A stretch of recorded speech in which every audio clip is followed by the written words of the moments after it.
And to that piece of lieutenant that's always on his podcast, bash us, him.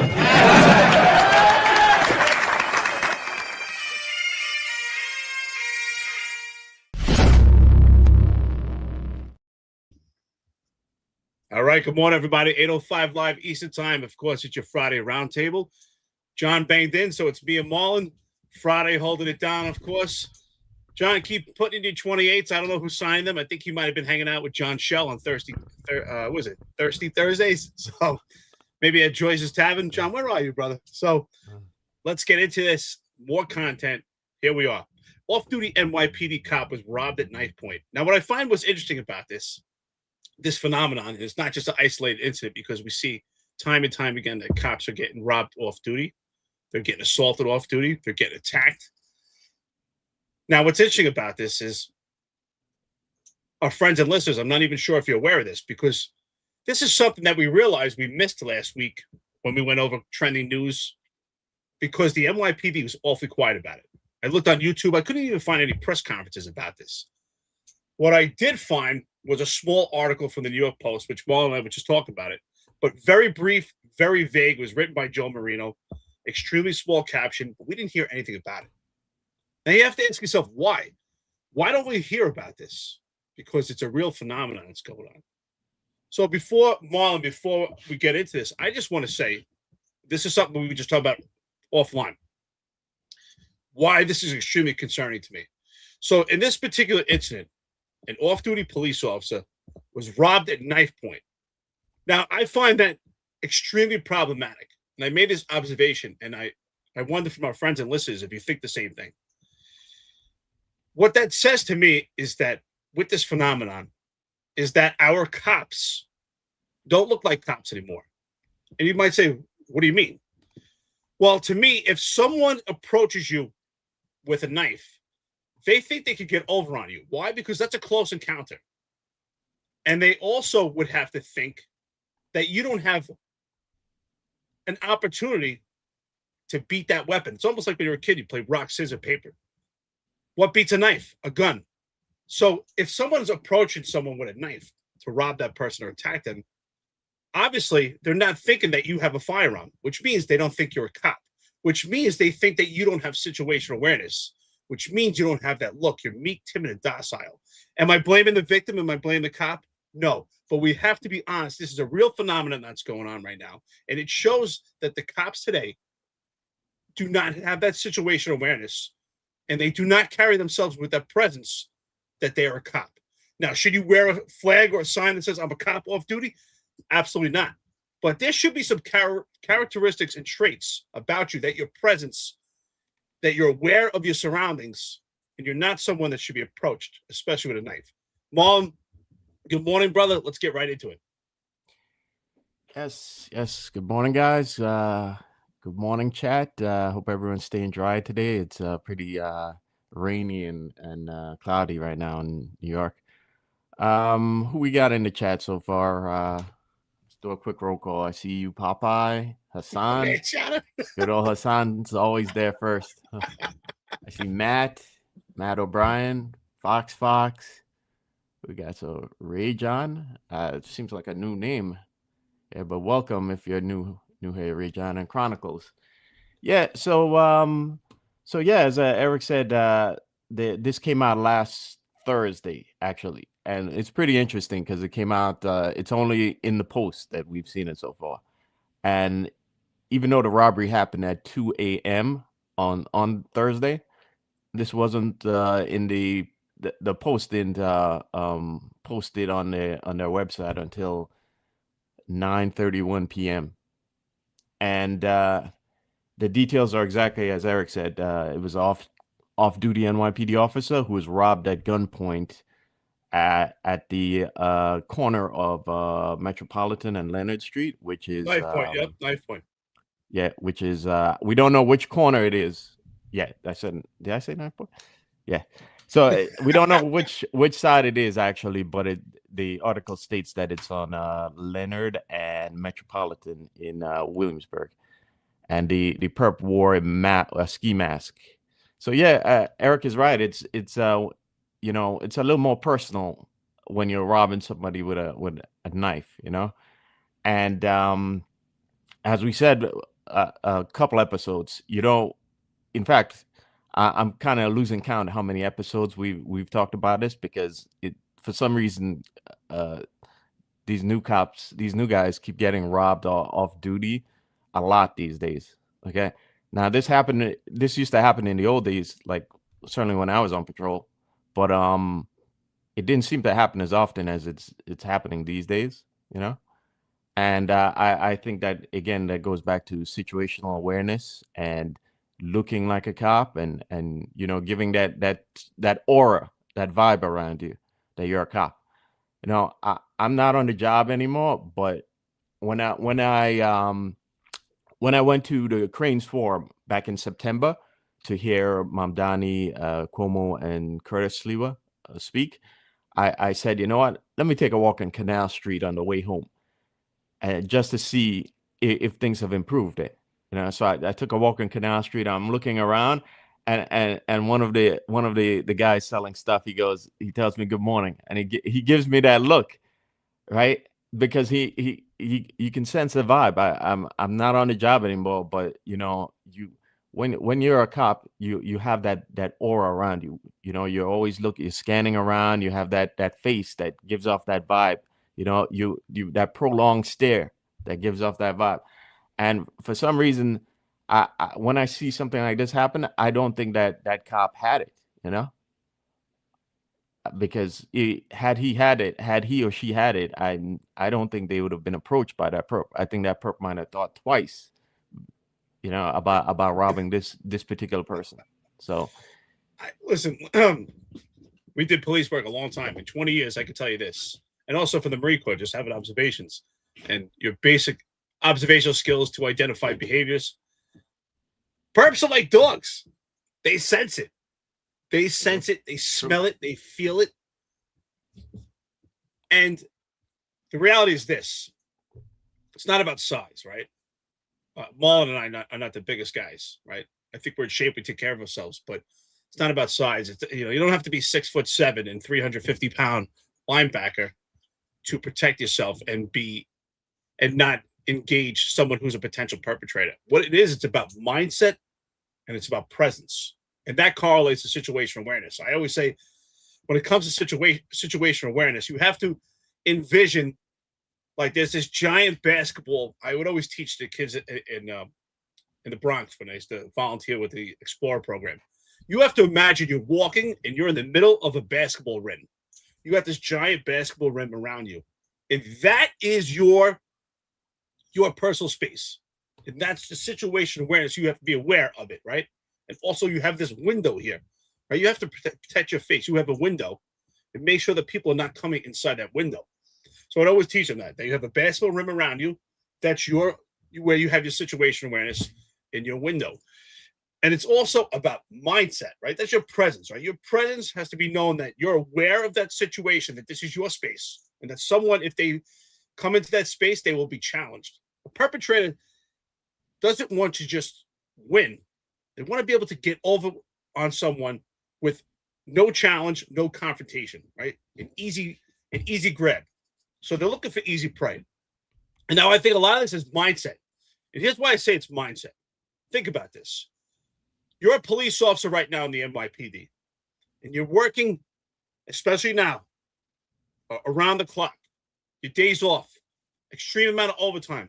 And the mindset is about hesitation, right? Because of all the oversight, because of the Civilian Complaint Review Board, because of the lack of support. Cops are walking with complete hesitation. And that translates to off-duty, right? This mindset of also being, we talk about this often, where cops are buried in their phones. They're not paying attention. They're not in it. They just want to get through the day because they're exhausted. So that correlates to off-duty. You're so used to doing this on duty. That's how you're going to operate off duty. When you're walking, you're not going to have that basketball rim around you, have that situation awareness. You're not going to have that window to protect your face and see what's outside that window and what could potentially come inside that window. You're also going to hesitate because that's what you're doing at work all day. You're hesitating how you take action. Your steps are much smaller, right? We talk about the gait of what your steps are. They're smaller and There are studies that perpetrators identify those steps because you're tired, you're not paying attention. So those factors on duty correlate to off duty, which I think is a real factor and contributing factor to this flashpoint of why cops are being approached off duty. Yeah, I absolutely think so. I absolutely think so. And I think I have to wonder how good of a job the department is doing to put that in these guys, to impart it on these guys, because again, this seems to be happening quite often.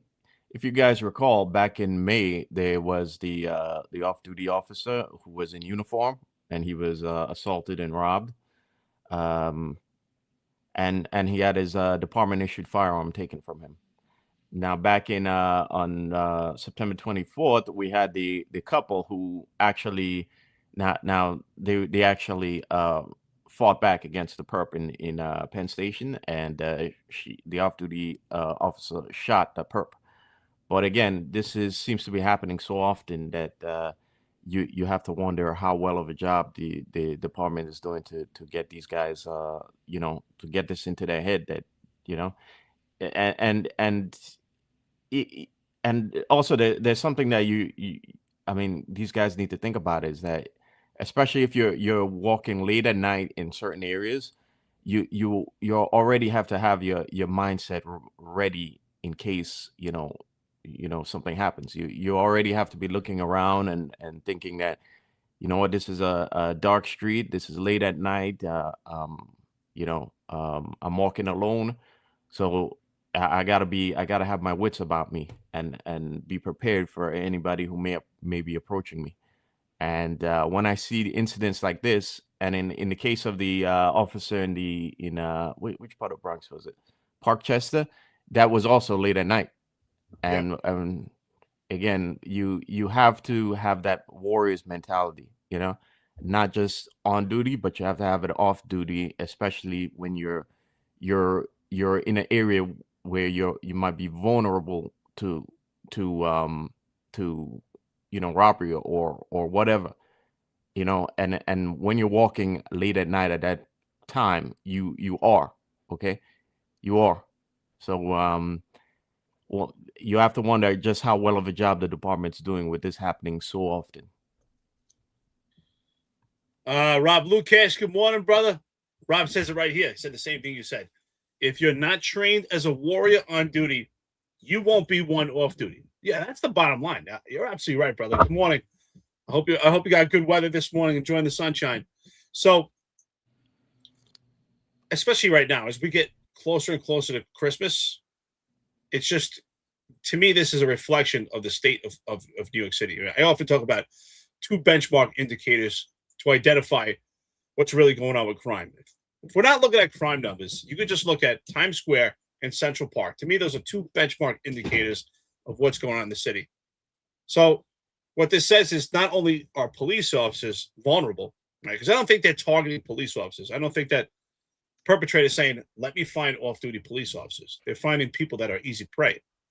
So you have to ask, what does it mean for everyday civilians? The problem is our police officers right now, and the majority of them, there are outliers, are meek, timid, and docile. Something I've been saying for a long time. And some of them, not all, some of them might not be in the right profession. And that's because, I believe, because of candidate assessment division. I believe because of the job and this cultural shift, and along with DEI, especially under Eric Adams' administration, that we're not targeting alpha males and alpha females. It has nothing to do with black, white, or gender, transgender. It doesn't matter. When I mean alpha male or alpha female, I mean someone that embodies and carries themselves exactly that, with that situational awareness, that presence, that, hey, if you confront me, you will find yourself in a challenge. That doesn't mean that you have to be the toughest person, the most trained, and actually win that potential fight. But that's not what someone wants when they're looking to commit a crime, especially when it comes to robbing someone. Is they want to get your money, especially now when we're getting close to Christmas, and they want to get in and get out unblemished, untouched. But what this says to me is they're not robbing cops off duty, but they're not noticing that they're cops. Just as you said, Marlon, you're walking down Canal Street. Think about it. You're not on the job anymore, but you still have that presence. And that presence is seen. Criminals know this. They know it. Like, that guy might be a cop. We did a movie review one time here from the movie The Departed. So I love that movie. One of my favorite movies. Marlon, do you remember the part? I think you saw The Departed. When you watched The Departed, and it was I think it was the character was Fritzy and the guy that eventually gets killed. And Leonardo DiCaprio's walking out of the bar. They had just checked their names to find out who's the rat. And the two Irish mob guys, and they're trying to guess who's walking, who's a cop. And they're like, oh, that guy's a cop. That girl's a cop. By the way they walk in their presence. And the same thing goes for perpetrators and bad guys. They're looking around, well, who's a cop? Who's not a cop? Who can I actually get over on? So think about that. They're approaching all these cops because they don't see those characteristics. They don't see that aura. They don't see cop. Now, I'm not saying you should have that. You have to have a high and tight buzz cut haircut, and walk around like this. You shouldn't. I mean, you're a jerk off if you do that anyway. With your head high. No, but you should have a sense of confidence, right? You don't want to be overconfident, because I also think that brings negative attention also. But you don't want to be meek. You have to find a good balance where you say, I care about myself, I protect myself, and I'm aware who you are. You should be looking at people in the eye if they are a potential threat. Unlike what my buddy Michael Kepper would say, but who I think's funny, he would say, don't look at me in the eye. You need to look people in the eye and let them know. But this is a phenomenon. And just as Rob Lukash said, and Marlon, you said, and I'm a firm believer in this, the way you train is the way you'll fight. It's the same thing. You're out as a police officer all day. That's training. You're getting better and better, right? You're training. You're out there watching your post. You're interacting with the public. And then off duty, if you're not aware at work and you're not prepared and you're not engaged with people, well, then you won't be off duty either. Yeah. I think I'm not a big guy and I'm not a tough guy, but I think I have this thinking that I'm not going to be a victim. No matter what, I'm not going to be a victim. Okay, and it's something that these guys. I think that mentality comes naturally when especially if you've been an active cop. You kind of get a little bit hardened. Regardless of like where you're from, like which neighborhood you grew up in, and when I see this happening, I'm not sure these guys are that, and I kind of wonder if it's because they're not taking the job as seriously as they should, or is it again that the job isn't doing a good job of training them, of imparting that to them, and I just want to bring up something. I was trying to get a quick picture of it, but I've gotten criticized because I've criticized the department putting up, every year the department gives out gifts to kids, to needy kids, and they do it while with a detail that dresses as superheroes and as how they're basically wearing Halloween costumes. So I've gotten criticized because I've said that I think that idea is I think it's a great idea to hand out gifts. That's not the issue, but I think it's utterly juvenile to have the cops dress as superheroes, because I think that you're already a superhero. You have a superhero outfit in real life, and that's your police uniform. Okay, when people are in distress and they need help, they're looking at you to come and save the day, even though sometimes you don't have the ability to, and again, they're looking for the answers from you in terms of a lot of aspects of life and life in the city that sometimes you don't have. Like I brought it up a couple of times where I'm on a foot post in Manhattan, a detail, and people are coming and ask me like, where's this location? Where's the train? Where's this? And I was a Brooklyn cop. So, and I wasn't in Manhattan regularly to know everything in Manhattan, but the people expect the answers from you because they see that uniform and they think you know everything. Well, it's even a bigger case in an emergency. once they see that uniform or they know you're a cop, they're looking at you like, man, come save the day. Come, you gotta stop the threat. You gotta, you know. So you're a superhero in real life. So I think it's juvenile that the department has them, they're dressed up as superheroes, because you should have your uniform is going to inspire these young kids to grow up and become that in real life. And they're not stupid. They think these costumes are fictional characters. Whereas you in your uniform, they know you're the real deal. Okay. So when I see things like this, I kind of, and the department being obsessed with throwing parties and block parties and all sorts of celebrations, sometimes I kind of wonder if that unseriousness kind of trickles down onto the cops on the street, and especially the younger cops, the Gen Zers and the late millennials, because they are already I think they're already a little bit handicapped, because their generation in a lot of ways are like the trophy generation, and the like helicopter parenting generation.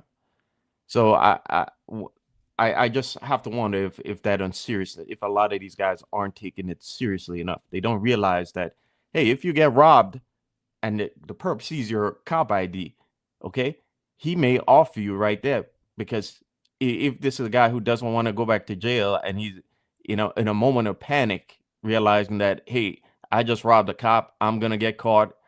The penalties may be even harsher, okay?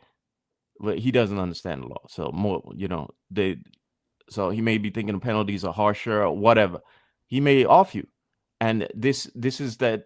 So you have to take this seriously, and you have to take your security seriously, especially if you're going to walk around and carry your ID and not be prepared, meaning you're not carrying your firearm, and not have that presence about you. Shout out to our friends and listeners, Terry, Bernane. Thank you for always trying to boost us up. We appreciate it.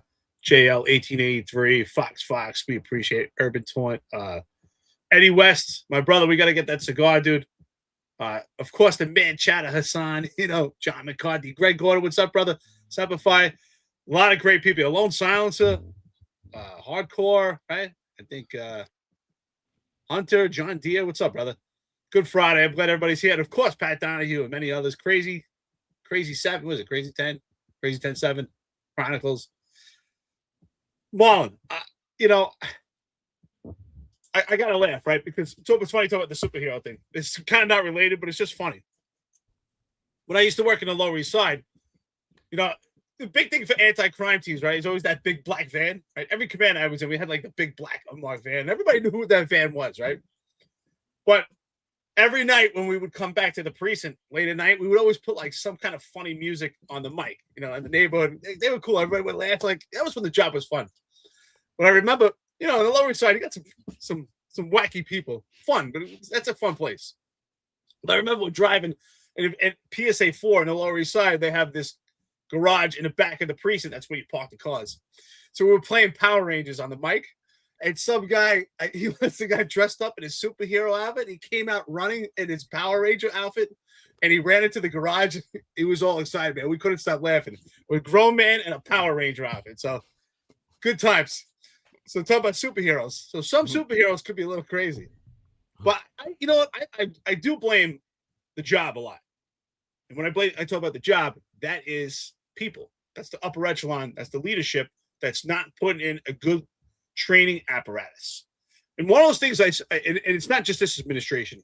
It was something that we were leading up to this. This is past administrations. This is by far the worst it's gotten.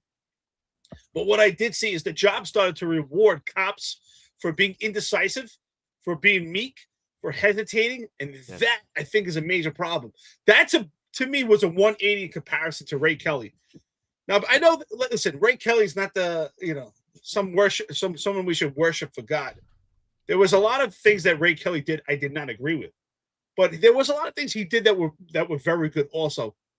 And one thing, a complete shift that we have not seen anyone do past and post as a successor to Ray Kelly is actually speak out and support cops when they have to use violence. And if you remember, I remember Ray Kelly actually publicly said that the cops have a right to defend themselves. There was an incident in the Lower East Side, I'll never forget, where a couple of cops had to use their batons outside a club. It was I think it was some type of rap party or something, some big no names, and a big brawl broke out, and they attacked a couple of cops. And the cops actually were able to actually get these perps in custody, and they were on camera hitting a couple of the perps with batons, and it looked pretty brutal from both sides, and it looked brutal from the cops, but they had to do it to protect themselves. And Ray Kelly actually publicly said he supported them and said they have a right to act and protect themselves, something we've never seen again. I can't think of a time. I mean, these guys are literally on their knees. And so what we do now is we reward cops for disengaging, we reward them for hesitating, and we reward them for not taking action. And what is the first incident that changed that and made that 180 happen? And we all know about it. So when the two police officers had water dunked on them and they did not act, to me, that was the pinnacle moment that led to cops hesitating, not taking action, and disengaging, and actually being rewarded for not engaging. There's numerous times police officers are involved in incidents where they utilize their taser, or they don't use anything, and they wrestle someone with a firearm that they could have been shot, and they don't use their firearm, and they're being rewarded for it. Now, are there times that you do not have to use your firearm and there are other tools? Yes. But there are plenty of times that we've made observations where police officers should have used their firearms and they didn't, and they're being rewarded for it. And why is that a problem? Some people say, oh, that's great they didn't use their gun. Well, it's like if you go to play blackjack. If you play blackjack and you never hit on 16, and you know sometimes you hit, sometimes you don't, well, luck says and probability that you probably won't win. And it's the same thing here. If you're playing this game of sometimes you'll use your gun and sometimes you won't, well, that's a game you're going to lose too. Yeah. I thought we started going down this route when the department started rewarding guys for these social media, rewarding cops for doing things good things that were caught on social media, for doing like gestures that were caught on social media. Like, remember when that cop gave the homeless guy a pair of socks? Yeah, I think he gave a pair of shoes. I don't know. Is it true? Yeah. Was it shoes or socks? One of those. I think he gave a pair of shoes. I heard it was like a setup. It wasn't true. Is that true, or he really did give him shoes? I'll do a quick search for it, but it certainly looked like a setup to me. I mean, the whole camera was positioned there. I mean, how the camera actually happened to capture him handing it to the guy? He gave him shoes, right? It was in Times Square, wasn't it? Yeah, it was around Times Square. Yeah. Let's see. Mikey G says Johnny Boots, he made detective because of that. Did he? Wow. Yeah, I heard he did too. I heard he did too. So I thought that was a little ridiculous. Like, come on. Yeah. And the ridiculousness started getting even worse, because then you saw you kept seeing these street parties hosted by the NYPD, and all these gestures, like when the NYPD got a new arcade van for kids, and Marjorie was involved in that. It's like at a certain point, it goes from being a great gesture to being like you're going out, you're getting out of hand there. You're making us become the show when we're the ones that are supposed to be guarding the show. I'm always uncomfortable when the police department itself just becomes like becomes the show, because I think at that point we become actually the sideshow, and we lose that seriousness and that authority. I saw somebody in here posted about us losing the authority. I agree. Yeah. I mean, I have no problem with us giving out gifts to kids, but when you have to remember our core mission is policing and is security. Okay. So when we become a sideshow, like dressing as in superhero costumes and have the city doesn't have social workers that could actually be the ones dressed up as superheroes. We're about to get them. like that, and Yeah, and I don't even think we should be doing that because again, you have an outfit that's much better than a Spider-Man outfit. Okay, well, maybe it boils down to something as simple as these guys needing to look at themselves more in the mirror when you get dressed. I always took a before I ran upstairs for roll call. I would get my uniform squared off. I would just run into the bathroom and take a quick look at myself in the mirror and make sure I'm squared off before I get up there, right? And you know, the first couple times I got in that uniform and I'm looking at myself, I'm like, holy shit, I'm a cop. I mean, maybe it's somebody. Maybe some of these guys need to do something as simple as that. You're a cop. You've made it. You're the one that people are looking for help, and so you don't need that. Okay, and you need to be serious about that. You need to take that part seriously. Okay, and be serious about the profession. Okay, and I think the department led us down that road when we started. The whole social media thing, and the whole social media hollow gestures that we put up. So the message to the cops is carry a pair of shoes, right? Because Patrick Donahue, what's up, brother? He says Ninth Precinct cop gave homeless guy a pair of shoes, was given a special shield, then went to warrants. Is that the same guy? It's another cop. No, there was another guy another actually one, who huh? did socks too. So I distinctly remember another guy giving socks out too. I don't know if tell he you got what, so that's the promoted. message. If you're a cop out there right now, carry a pair of shoes, carry a pair of socks. You're right though. Listen, when I worked in PSA 7, Julie Murill, who got another one person who got promoted by Rocket Fuel, she was the XO there at the time, and to me, she went far too much into this social media and helping kids. And now it's nice to help kids. It's a nice gesture. Right? I think her heart was in the right place. She wanted to help kids. But it went too far. When we had the NCOs, the Neighborhood Coordination Officer Program, we really deviated from doing police work. And they were out there at basketball games and out at these events, some of these like kid parties, and handing out gifts. And yes, they were still in uniform, but to me, the uniform lost that sense of superpower and superhero image for these kids. And it also really changed their mindset. And I would say this is a problem, right? Because they're in this mindset where they're kind of disarming themselves and they're losing that situation awareness. And we all do, right? I mean, when I'm with my kids do not ever feel and know that, hey, daddy is capable of violence in the police department if you had to. My kids, they beat me up and jump all over me. My 4-year-old daughter, beats the crap out of me. I mean, she'll never know that what I'm capable of, in law enforcement, because she's my daughter, and same thing, when you're around kids, same thing when I find myself and even doing police work around kids, you disarm yourself. Is a different temperament. And it should be. We should never yell at kids, and you don't have to be tough with kids and scream at them. You just be, if you have to discipline them, you can be firm and talk to them.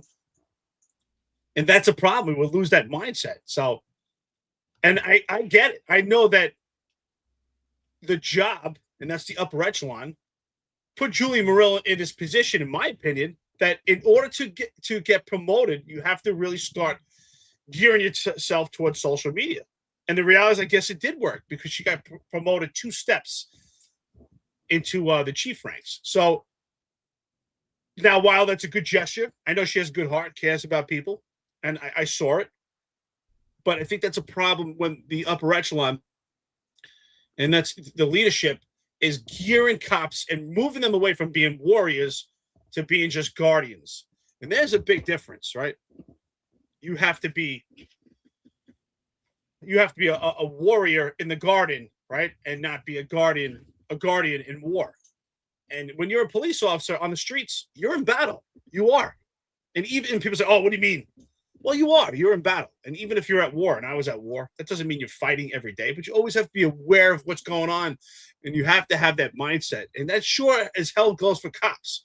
And the public deserves cops to have that mindset, because the public, for many people, if they're walking and they're kind of bliss and they're oblivious, they're having a good time, well, they need police officers that are out there paying attention, right? That's like, that's your guide point. I think that, to me, that was always a good feeling also, being a rookie police officer and grown men. Think about it. I remember being a rookie police officer, right? 24 years old. Yeah, I had time in Iraq, but still, I'm 24 years old. And grown men or older men, like in their 50s and 60s, are coming up to you and asking you, where do I go? Can you help me? Think about the power. You're 24 years old. Some cops are 21. And a grown man that's already lived his life is asking you for help. Some woman, right, who's walking around with her kids, a woman with kids, is not going to some random man on the street. She's coming to you. A grown woman, probably in their 40s or 30s with kids, is coming to you for help. That's powerful. Yeah, absolutely. Greg Gordon. Yeah, thank you, brother. It is pride. I don't know if I said it, but the coffee is just now starting to hit, bro. So now the brain is actually starting to work properly. But yeah, I actually saw another comment in here. Yeah, Mikey G also says that you can't tell these younger generation of cops anything. Yeah, that is true, Mikey. I remember a couple months ago there were some rookies doing a car stop on Merrick Avenue, right, here in Queens, and I'm like, I stopped I was about to pull off, and I stopped, and I was looking at him, and before I went, I pulled up next to him. I'm like, bro, you guys shouldn't be doing that. It's dangerous, And when I was a rookie, we did that in Bed-Stuy, and it was stupid back then. It was stupid back then, and I think it's even stupider now because these perps are more emboldened to hurt you. Okay, at least back then they were a little bit scared of us. But the rookie, like, it was like, who are you? Who are you? Yeah. So I was like, oh, okay, all right. But I agree. And I think that problem is because these precincts lack veterans. Okay, they lack veteran cops to tell these young guys to like slow it down. Slow it down, dude. What you're doing is dumb. They lack the veterans to call them out on this stuff. Okay, and again, they also lack the veterans to tell them, hey, bro, you gotta you gotta toughen up. You're doing this wrong. You're gonna get hurt out there. Okay.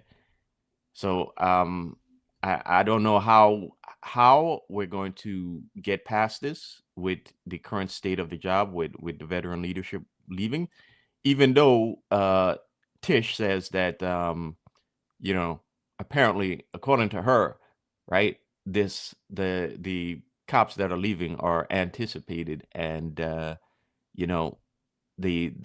amount of cops that are leaving without prior to reaching that 20-year period is down by 40%.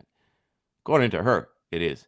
But we all know that things aren't going exactly as we're being told.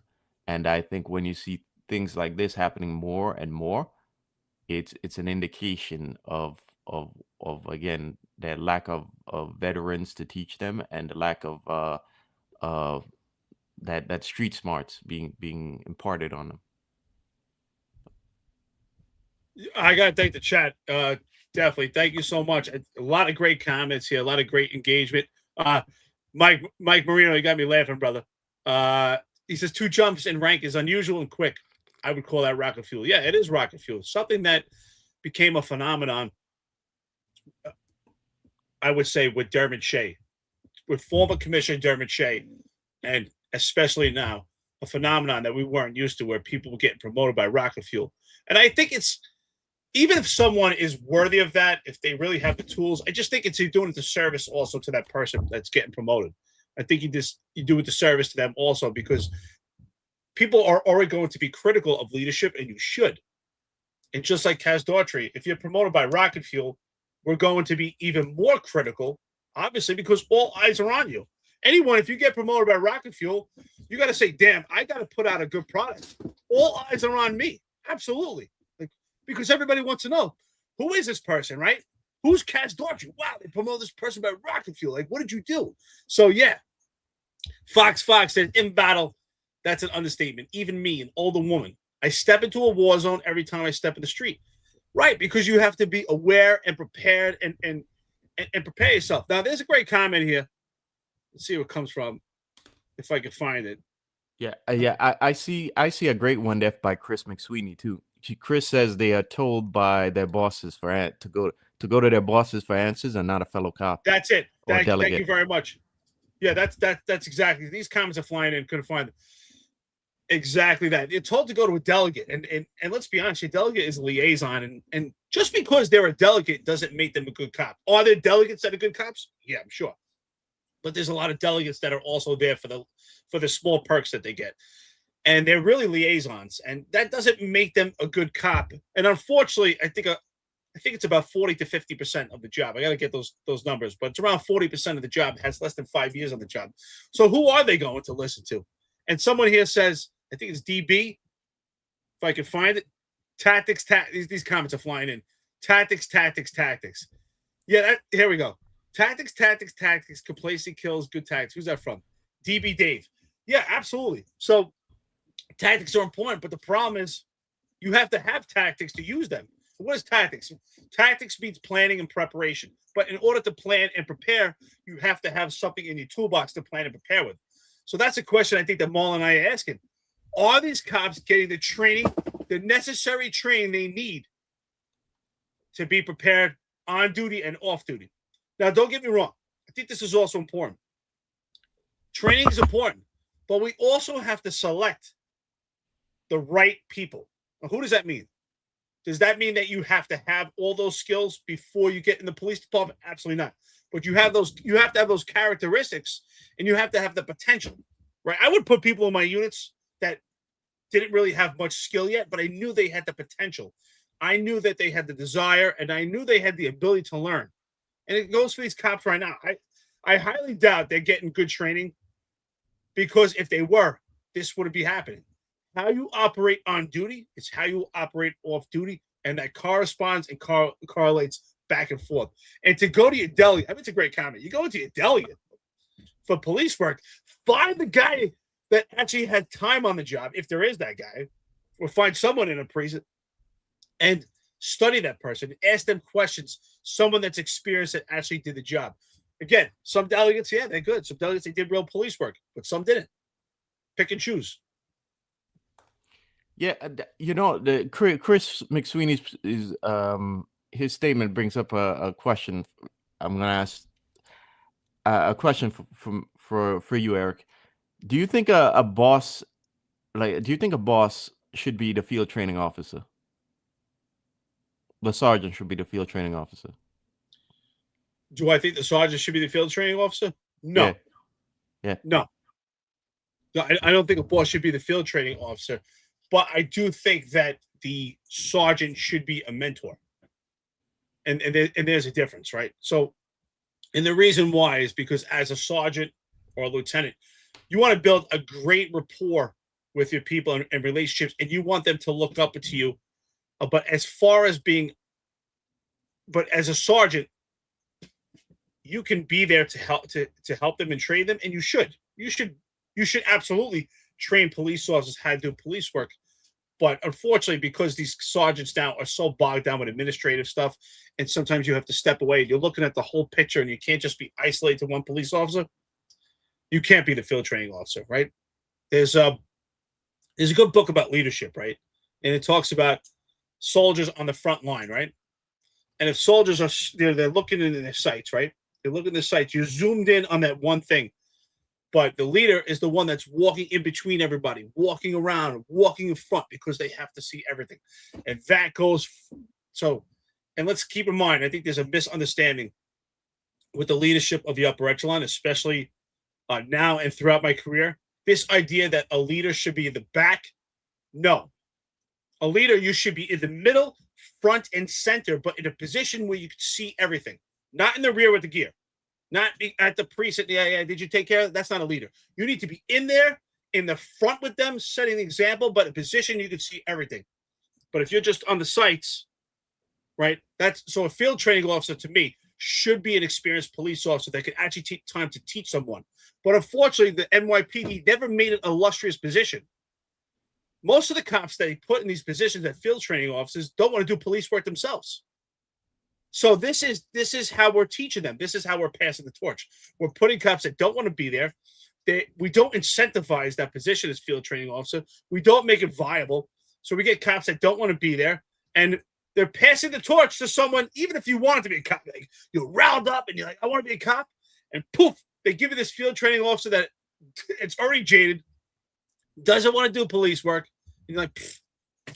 That just, to me, just deflates you and is defeating. Yeah. So the reason why I asked that is because what I'm wondering by Chris's statement is that I'm wondering if, just due to the lack of veterans in the precincts, if the sergeants are basically being asked to step in that role of the veteran cop, and and also not just be the mentor but be the field training officer, and I don't think you're right, brother. that's a good idea. I just don't. I think this is why you need senior cops in there to show these guys, to tell these guys what they're doing wrong and what what they should fix. And I think this is why we get to the problem of like I brought up this example before. During COVID, when they had us backfill precincts that were short of personnel, I did I think it was 2 weeks or 3 weeks. Yeah, I think it was 3 weeks in the 3-3 precinct. And I remember going to a job, right? It was a domestic job. So I'm getting there, and the sectors show up. The sectors are all young guys. The guys were like 2 years, like a year and a half. So I get there, and it's like, we all just would, the sectors had already started talking to the people inside, and we're just like waiting around. I get there and everybody else is like waiting around. I'm like, what are we doing here? Are we closing out this job, or is somebody going? And I didn't say anything, but I'm looking at me and the other guy I was with. We both have time on, and we're looking at each other like, what's going on here? And they're like, oh, we're waiting for the sergeant. And I'm like, really? Like since when we can't close out the job? We need to get the sergeant here. There was nothing that we needed the sergeant there for. There was nobody that was injured. That job could have been closed out without the boss being there. But yet everybody was standing around waiting for the boss. And I think we get to that mentality by having the bosses act as the field training. That we've kind of destroyed the dynamic with senior cops being acting in that role. So now, because the boss is acting in that role, now you get to that point where cops need the boss to tell them to do everything. They have to wait for the boss to tell them what to do instead of doing it. Whereas back in the old days, a lot of bosses were like, don't call me unless you really need me. You weren't calling the boss unless somebody's going in handcuffs. And if you believed in sector integrity and doing your job, you don't want the boss there, to be honest, because I know I didn't like the boss showing up at my jobs unless I wanted him to. Because when our old boss would move on and we get a new boss, sometimes that new boss would show up to a couple of your jobs because he's trying to get a feel of you. And I didn't like it, but after a while, our new bosses kind of knew who we were, and they just call me if you need me. So we get to that mentality by there being lack of senior cops in the precincts. I really like the engagement today because I think this is something near and dear. And a lot of our friends and listeners on the chat today are not just police, are not just police enthusiasts, but actual cops and retired cops. And we all feel this, right? Because let's be honest, right? We're not trying to mock these police officers that get robbed off duty. I feel sorry for them. I feel sorry that either for some of them, they're in a position that they should have been on this job. They just didn't have the tools, didn't realize what they're getting themselves into. Or maybe they are people that wanted to be cops, didn't get the proper training. Maybe the people didn't grow up in New York City and understand the nomenclature of New York City and don't have that situation awareness. I'm not saying you have to grow up in New York City, but growing up in New York City and understand the environment, that really does help you. And I want to thank the chat. The chat's on fire today. Great comments. Cigar Go says, the job has become a micromanaged shit show where they'll throw you under the bus. Spot on. I mean, these things everyone's talking about right now really correlate to what we're talking about. Fox. I don't know. Dude, what's up with this YouTube, man? Fox. Like it says K5P. It has these stupid letters. Paralyzing officers with fear of being decisive. Yes, that's what I was talking about. Being hesitant, right? If you're hesitant on duty, I mean, are you just going to go like on all some off duty? You snap out of it? No, that is going to become how you move and how you and how you act all the time. How you train is how you fight. DB Dave, what's up, brother? Again, another good comment. Says old timers handle the job. New guys are trained to call the boss. Yes. So there's a huge problem. And I always say this, leadership makes or breaks an organization. And if the leadership, there's numerous leadership styles, right? You have delegative, authoritative, micromanaging, which is a leadership style, is by far, in all the studies and the books I've read, is the most, I would say. It's the least effective leadership tool. It's actually ineffective and it's counterproductive. And ironically, we got Mike Marino on here, right? Mike, how you doing, brother? Retired chief. When Mike came on a job, and there were less sergeants and lieutenants with academic degrees, and as far as we have sergeants and lieutenants now with master's degrees, with PhDs. And what Mike experienced, in my opinion, is better leadership and a better experience with bosses, and not because of intelligence, because of leadership. You do not have to be the most intelligent person to be a great leader. Good leaders know how to use the resources around them. But in order also to be a good leader, you also have to be part of a good system that allows leadership. So the way the system is designed right now, it doesn't allow for good leadership, and that really hurts the cops. It puts the cop in a position where they're afraid to make decisions. And what happens is when you micromanage and people are afraid to make decisions, we detract from critical thinking and making sound decisions, because people are now hamstrung and they're scared to make decisions. And I feel sorry for the cops in many ways. Do I blame some of them? Yes. But I feel sorry for them also because I saw it towards the end of my career. And even though I was a special operations lieutenant, of course I would go to jobs and back the guys up and help them. And I noticed often going to some of these jobs and some of these calls that there would be perpetrators on the scene, would be chaos, and some police officers were standing there like frozen statues, and some had legitimate perpetrators identified and a victim on scene, and no one was being placed in handcuffs. And it wasn't because they were weak. There were some big, burly guys and girls, but because of the micromanaged system, they were afraid to make a decision. And to me, hesitation, I think someone said it here earlier, it's absolutely complacent kills. Hesitation kills also. Hesitation doesn't de-escalate. That actually escalates situations. So because they're not putting handcuffs on, you're not breaking that OODA loop of a perpetrator, right? What's the OODA loop? Observe, orient, decide, act. And the perpetrator is doing that. Now the perpetrator is getting more, or the person of interest on scene is getting more time to make a decision, more antsy, and actually growing more confidence to actually engage in a potential fight. So it makes these things worse. So when a sergeant responds to a scene and no one's in handcuffs because they're afraid to make a decision, it's now an escalated situation. So I feel sorry for those cops, and I feel sorry for the bosses also, because they have to respond to a scene that is actually escalated. So this is a bad recipe for everyone. It's because the job, and when I see the job, it's the leadership at the top has created a system where we reward hesitancy and we actually pander to the public about how we de-escalate, instead of saying, well, support the cops to take immediate action. Because to me, immediate action is de-escalation. Yeah. I agree.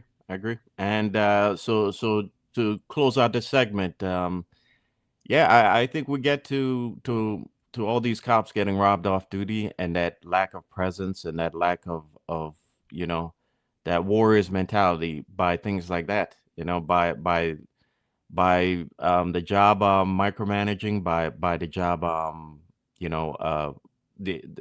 not letting these guys make decisions on their own, not having to call a boss for everything, having to basically be timid. You're kind of making being timid part of the job, and not being not being decisive. They're making that part of the mentality of these guys on the job. And when you see that happening, I think you get to these things, like these cops getting robbed off duty instead of being confident in who they are and in them being a cop, which if they, in my opinion, if they are confident as a cop, they that aura uh encircles them. So even if they're off duty or wherever, people will look at them and people will immediately start thinking, oh shit, this guy's probably a cop. So yeah. I just want to add one thing before we close out this segment. So what I said before is that the way you train is the way you fight. The way you live is the way you operate, right? Especially the way you work. If you're what do we see often now, right? And it really started in the George Floyd riots. Police officers on duty in full uniform don't have that basketball rim around them anymore. They allow people in their personal space in uniform.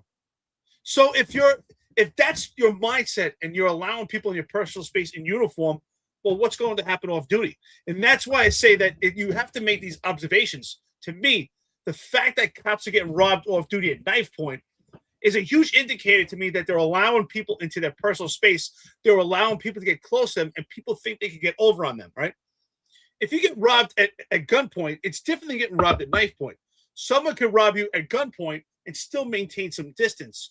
But to rob you at knife point, you need a close encounter. And to have that close encounter, that person of interest has to have the confidence that they can get into your personal space.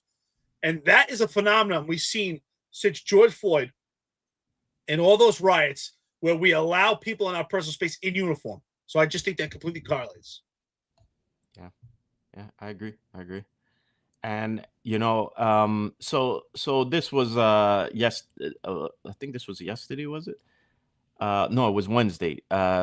We talked about this briefly on Wednesday too, about Tish swearing in the 1,143 new recruits. And in that speech, she briefly mentioned that the department's early retirements are kind of expected, and that they've actually been slowing down, which ironically is kind of she spoke about critics also criticizing that the job is losing a lot of people, which ironically enough, she herself criticized she said it was the job was at a crisis Who are those critics? Yeah. I wonder who she was talking about on there. Yeah. Who's those? The Finance Filtered? No, that's Finance Unfiltered, baby. Yeah. So here's my other thing now, right? With the job now she doesn't mention in here that the reason why they got so many recruits is because they also lowered some of the standards for the recruits to get on the job. She doesn't mention that though. But my thing is, with the job now pushing for we're now vastly increasing its ranks in the academy. Now, do we think these recruits are going to get properly trained since the entire job is short of personnel? Now you're basically surging the academy, and you don't have the personnel there to train these recruits properly. And we're already talking about how these recruits don't seem to have the tactics, the presence, the preparation needed to become a cop. So I just thought I'd bring this up just as we close out this discussion. I kind of think that this isn't the only off-duty officer being robbed we're going to hear about in these recent months. I think we're going to hear about it even more, because I think, like I said, these guys aren't being properly trained, and the system that we have in place now is teaching them to be meek and timid and not to make decisions on their own, and not to be proud and confident cops. So, all right. Listen, you're a cop in the NYPD, especially now. You spend far more of your life on duty than off duty. So your on duty behavior is only going to transition to your off duty behavior. It's going to be the same thing. That's why I said before, well, to be robbed at knife point, think about that. you allowed someone into your personal space, and that person had to make the sound decision that, okay, you can't take me, you don't have a gun, all right? So in New York City, who carries guns? Bad guys and cops, right? So you don't have a gun, so I could get into your personal space. You're not aware, or it could be also. Here's another factor. What I've read also about criminal studies: a lot of people do become victims because they're afraid of not being polite, and so our police officers now are too nice, afraid to actually be firm and tell people to get back. I mean, there was a time when we got on the job, Marlon, they told you back then, do not let anyone in your personal space. Some of our friends that listen here, people always have to be one arm's distance, right? And now people are in their space and they're afraid to be like, oh, we see cops so timid to tell people to get back. We don't see that anymore. We're allowed. So it's the same thing off duty, right? Maybe cops are afraid to not be polite. Like, hey, buddy, you're getting a little too close to me. Get back. When I walk through a crowd of people, I always make sure, if I'm walking through a crowd, I put my elbows out, not to hurt anybody, to make sure that no one is going to get near me, Or people know. If I see someone getting close, I'm like, you're right, buddy? How you doing? I'm not saying, hey, I'm not like, hey, fuck you, but off to, hey, you're right. Let that person know, like, this is my space. But these cops, I think they're also, like I said, I think they're afraid to not be polite. Like, oh, I gotta be nice to everybody. Sir, it's okay. You're in my personal space. Can you not touch my gun while I'm off duty? Can you put that knife away? Listen, you're nice to people because you choose to be when it's appropriate. But it's more important to be good. Sometimes you have to be firm and let people know, oh, don't come near me. Yeah, guys. Yeah. So again, to close this out, you young guys out there, you gotta be prepared for what you're getting into. You're getting into a job that you can get killed at. If you're not aware of what's around you, you can that might be your last day on the job. So you got to wake up and take this seriously, and that includes also you being off duty, because again, you're still carrying that ID. So one thing I just want to say, Marlon, and it's not size, because when I worked on Lower East Side, I had a girl on my crime team who was probably like 5'2". I think she's still on the job. But we used to call her Tasmanian Devil, man. Nobody was messing with her. She was aware of a situation. I mean, she jumped in a bit of a pile, and she was a little girl, but she was aware. She had those alpha female traits. So, and she was feminine. She wasn't masculine or anything. She was feminine outside the job, but she was aware of her situation. Yeah.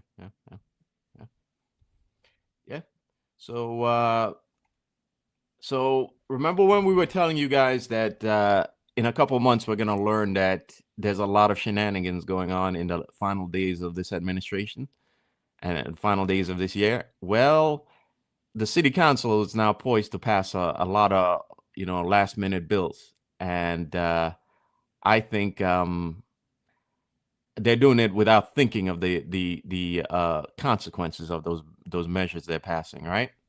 And besides the camera, they I don't have the picture up, but they're also planning to pass Zohan's Department of Community Safety initiative. So both of them have consequences that neither of these people are thinking about, and we've talked about it here many times. Okay, and we've talked about how these social workers are going to get hurt, and in the case of the body cameras, how it's going to open it up for that there are some privacy aspects of it that haven't been fully discussed, including the privacy of the cops themselves. But both of these measures are on their way to being passed, and so you guys, especially those of you who are on patrol and using those body cams daily, you again, especially the women on the job, you should really take measures when you're in the locker room and you're dressing, and where you're putting that body camera. because, like we said, they're gonna have access to it in real time. Okay, and as I've told you that story of when I was in MISD, and how one of the civilians was a pervert.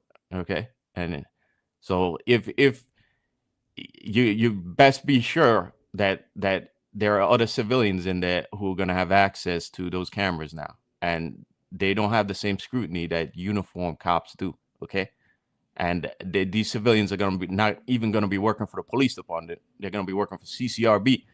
Okay, so again, if you guys haven't even mentioned this to your delegate or put pressure on them to kind of raise a stink about all of this, then you know, it's gonna be you guys who are facing the consequences of all of this. So what do you think about all of this, Eric? Oh my God. What do we got? 5 hours? I can go on for days about this stuff. Stephen S., what's up, brother? Yeah, I can go on for days about this. First of all, this is not about transparency. Let's get that straight.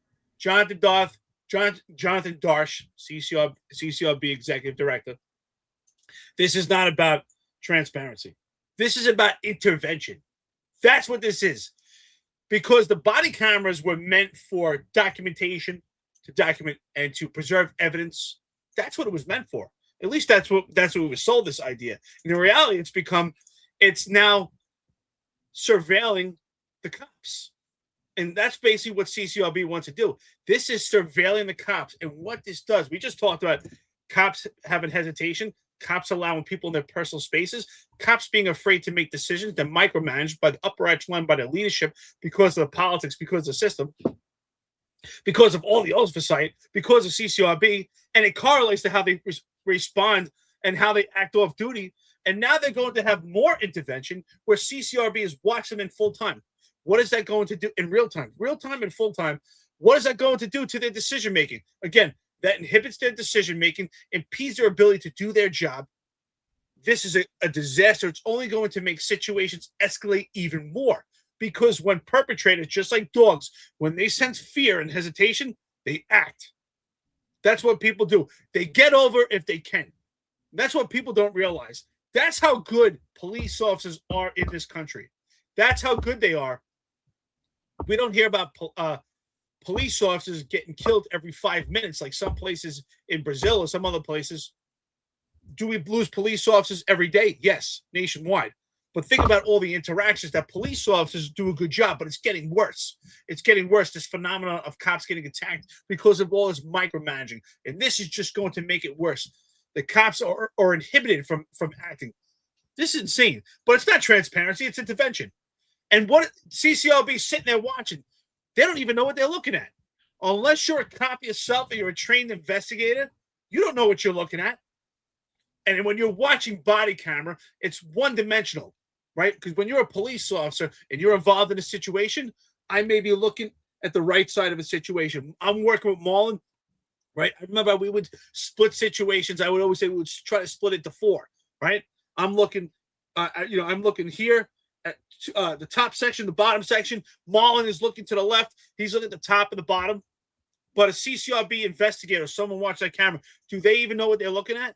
No. And first of all, when they're looking at it, because they already have a complete disdain, they're already looking for the mistakes. Oh, look what that cop did. Not understanding. So they're looking at a place of hate. And we talk about it all the time.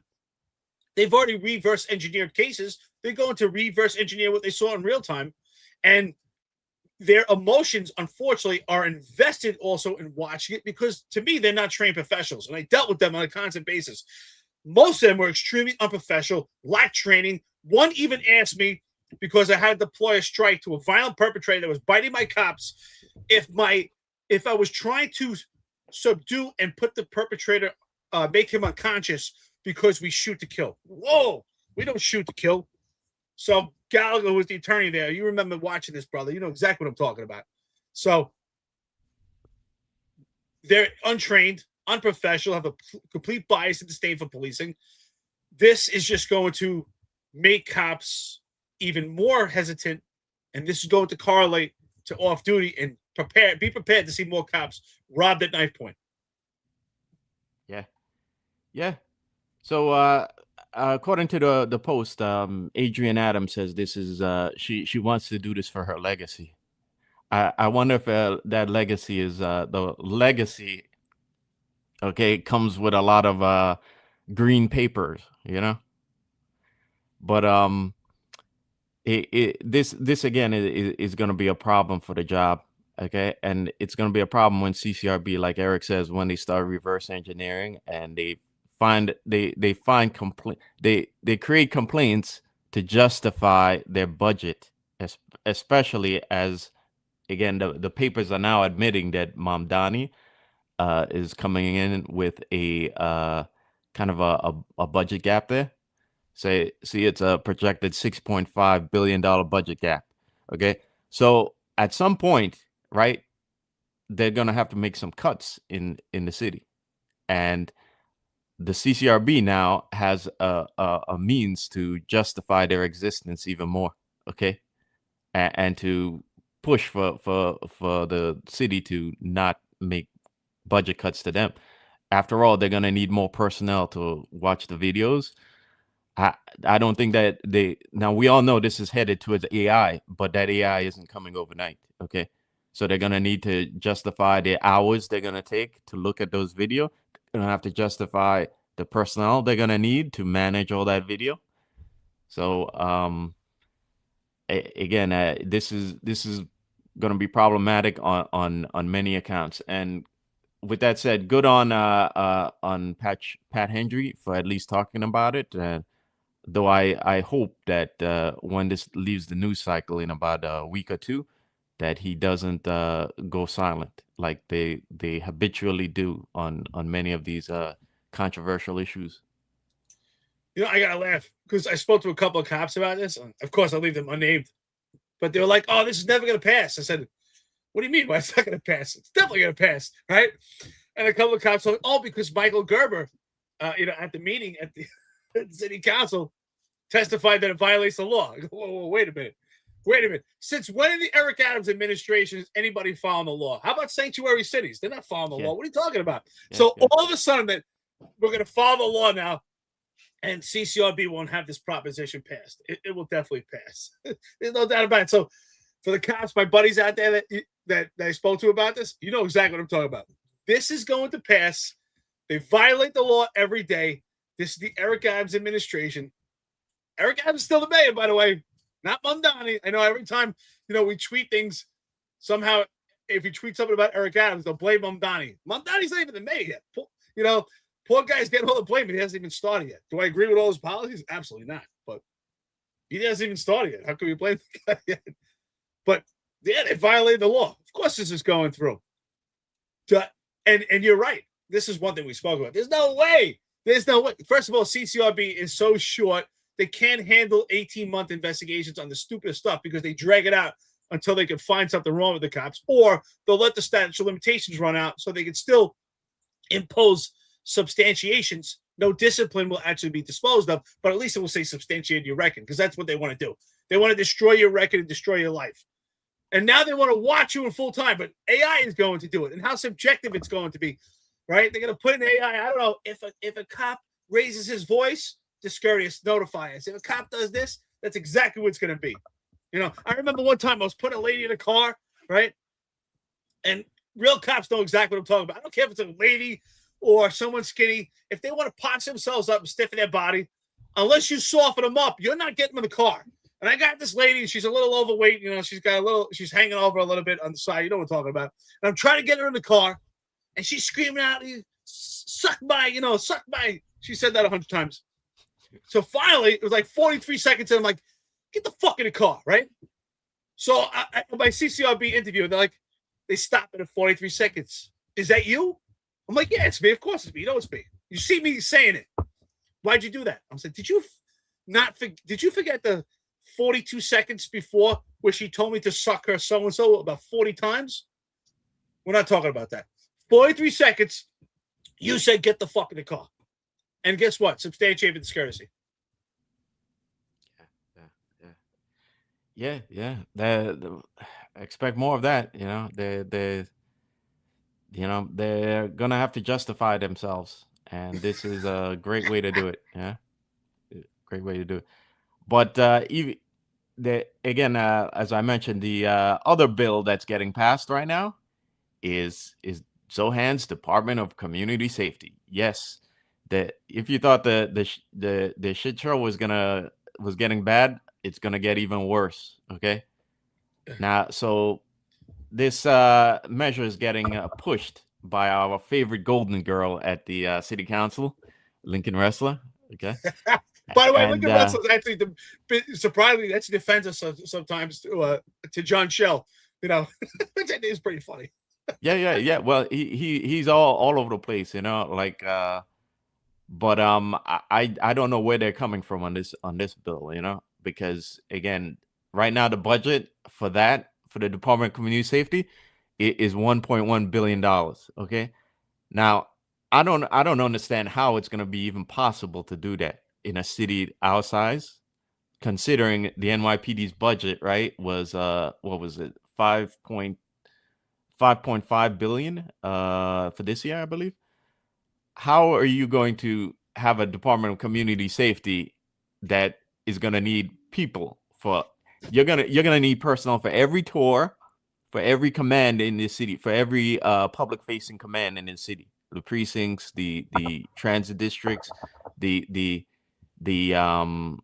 PSAs, the housing. If you're not familiar with NYPD lingo, the PSA is the basically the precinct for the housing, for the public service housing area. Yeah. So how are you going to do all that in a budget of 1.1 billion? It's not possible. It's not. What are you going to have are you going to have one social worker on every tour, or just one guy, or you're going to be paying this guy $2 an hour? How are you going to do that? And if you have just one or two, how are they going to manage going to EDPs? Okay, violent EDPs. Okay, a lot of times, you need more than one. You need more than two cops just to subdue these EDPs when they start wilding out. You tell me you're gonna have only two of these people respond to a call. So again, this is very problematic, and I just don't understand how it's gonna be accomplished, and how they're gonna make it happen on that $1 billion budget, and how they're gonna make it happen in terms of the safety of those the Department of Safety workers. Marlon, I got to ask you a question. And Carlos in the chat, don't look at the chat. Can you say Zoran? Wait, I said it wrong? No, I don't think anybody could say his name right. Sleepy Joe says that you never say the R. What do you say, Zoran?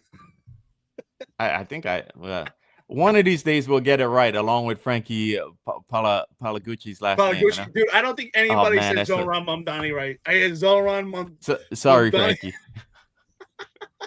Frankie.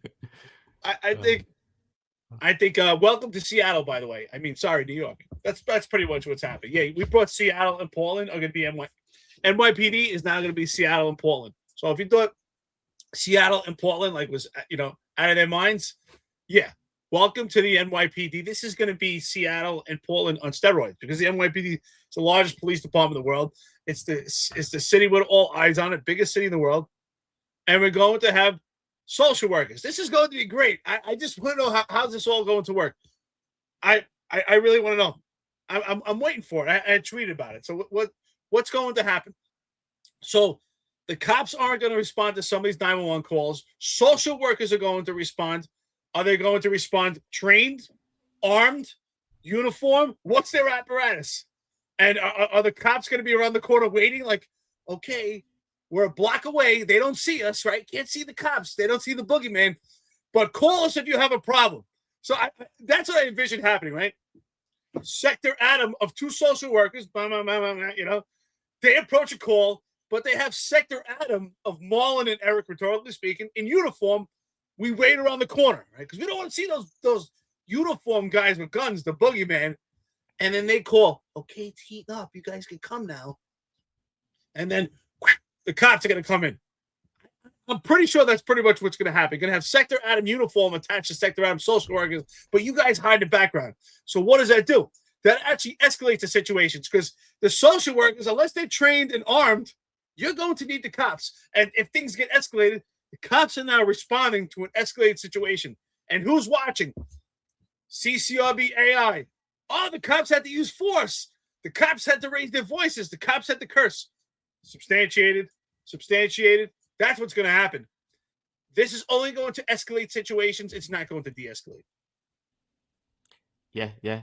And again, in the paper itself, they also admit, the city council admits that they don't have much details about it yet. Okay, so my question is, if you guys haven't squared off how this is going to work, like, why are we busy passing it? Yeah, it seems like there seems to be like a rush to get this done, even though the NYPD isn't prepared for it, the city isn't prepared for it.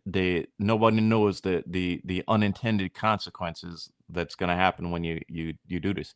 And again, it's Chief Lukash of the Executive Perspective a couple episodes ago mentioned that how this was a pilot program was tested years ago in the NYPD and it failed. And again, in the paper, it's also noted that this pilot program was done under de Blasio, and again, it failed. So it failed. We don't have any idea what the unintended consequences are. Neither the city or the NYPD is prepared for this, and yet we're busy pushing it through.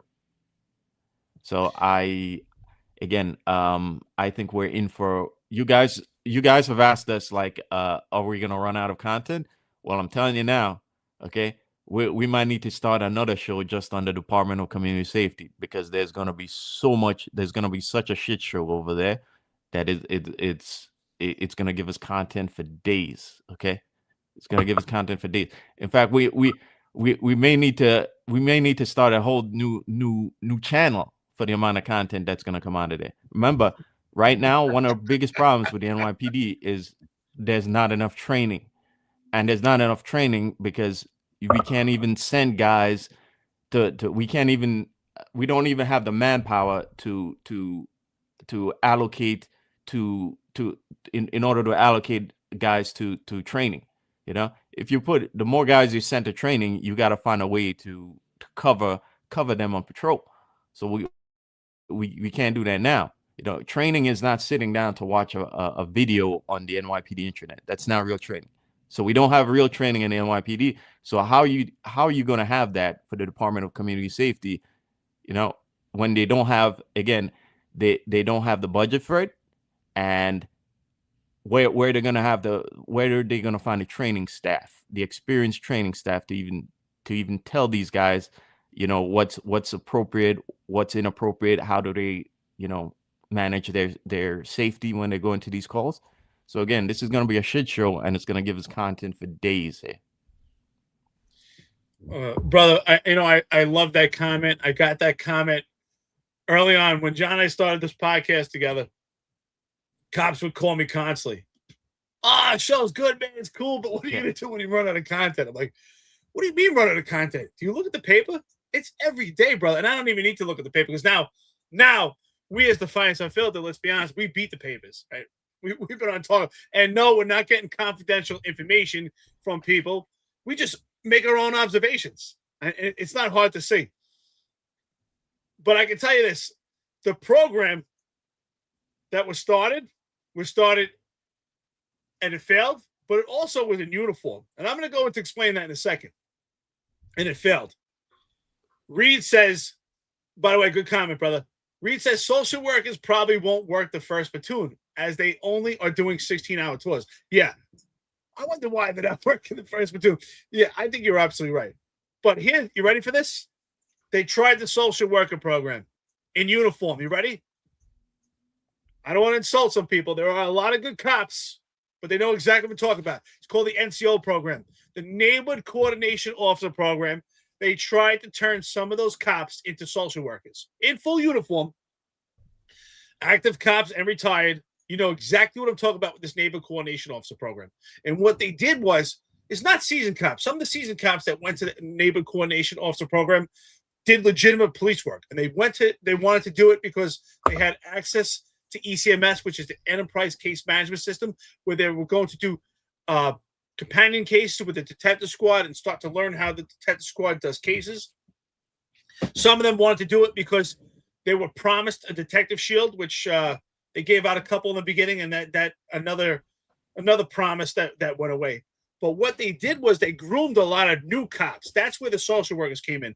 If you were a brand new cop and they put you in that neighbor coordination officer program, they tried to groom you as a quasi social worker, going out giving ice cream to kids and going out to all these functions and going out to all the community meetings and not doing police work, not putting your hands on people. That was the uniform social worker program that completely backfired. And unfortunately, they did it for 8 years under former Mayor Bill de Blasio. And then when Eric Adams came in, he said, oh, they're all going to be conditions units. And then Jessica Tisch turned them into Q teams, rebranding. But these cops were trained as social workers, and we see it today. They couldn't make that transition. That's the way they were trained.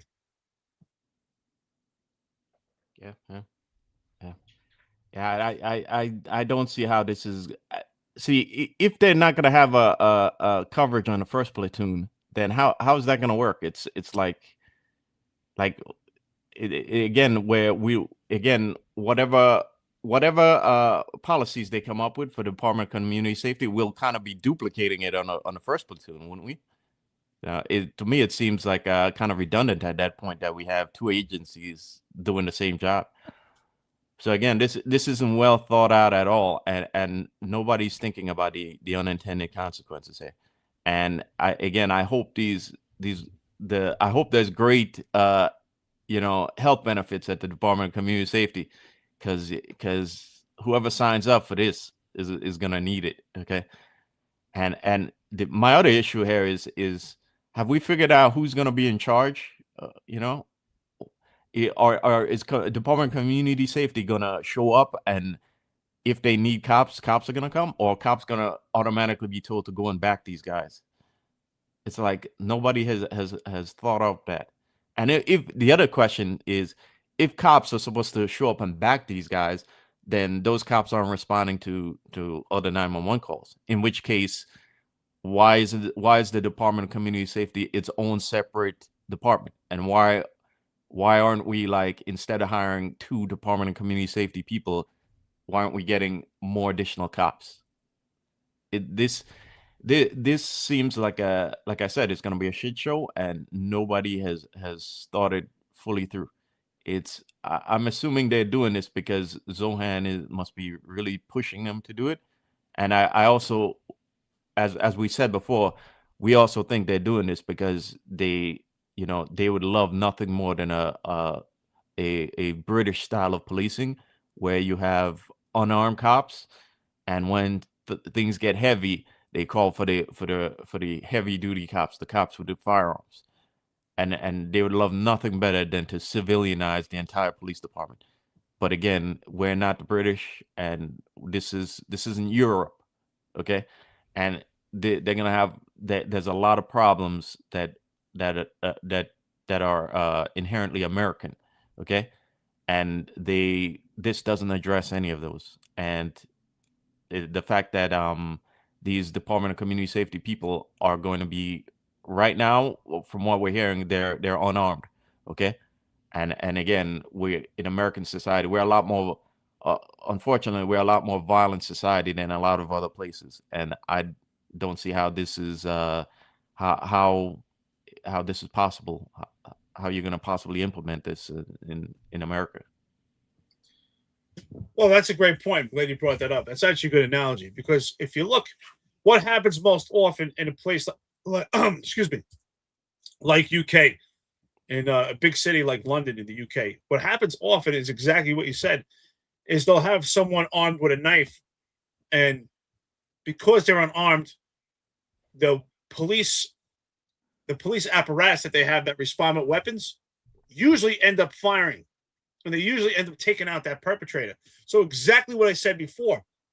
We're now going to have police officers responding to a situation that has already escalated. A situation where police officers may have to use not less force than before or the same amount, but they'll probably have to use more force. So ironically, Zohran Mamdani talks about the evil boogeyman, the cops that show up with a weapon. And we hear from the left the buzzword de-escalation. This will actually create more escalation. And I believe the police officers will actually have to use more force. And I'm glad you brought that up. Will it be an actual separate police department? And if it is, separate community safety team. If it is, if the police officers have to be out there at first platoon, if the social workers are going to do this job, then they should be there on the first platoon also. What's the difference? Because because the street lights it's dark out. What does the job change? Because it's dark. Oh, it's scary out because it's dark. Yeah. Wasn't scary out at 8 in the morning. Somebody can shoot because the lights are out. It's dark out. It's ridiculous. Quote Unit 1 says it right here. Spot on. This is what we've been saying. They will have to wear uniforms, body protection, bulletproof vest, and a weapon. Yeah. So what are they exactly? Sound familiar? Yeah. This is going to be like the chop zone. The social workers. Oh, it's getting a little crazy. So let's give the social workers guns, but they're going to have less bullets. We're not going to give them 15 bullets, 15 in the magazine. We're going to give them 8 bullets. We're going to get small guns, and they're not going to get big batons. They get little batons. And they're not gonna be in a big police car. They're gonna be in a little hybrid. What's those small little cars? Those small little shit boxes. I don't know. The smart cars? I don't think they make those anymore though. I think they're gonna be in what do you call it? Those electric cars, the Fords. Yeah. Those stupid Fords. We should have them sit on drones and have Kaz fly them in. That's it. I mean, you laugh about it. The whole thing is laughable. It's not going to work, but let them do it. But if I say let them do it. But if you're a social worker and you're doing this job, why can't you do it on the first platoon? If this is such a great thing and it's so effective, why can't you do it when it's dark outside? Ooh, what is this, Mike Myers and scary people out there? This is Halloween. Come on. Yeah, if safety is a concern on the first platoon, how come it's not a concern on the third platoon? What? So does that mean that the third platoon is going to be shorter for them than it is for a cop? Because when it gets dark outside, you can't have them out there anymore. Well, you see this comment by Rob Lucas. It's hilarious.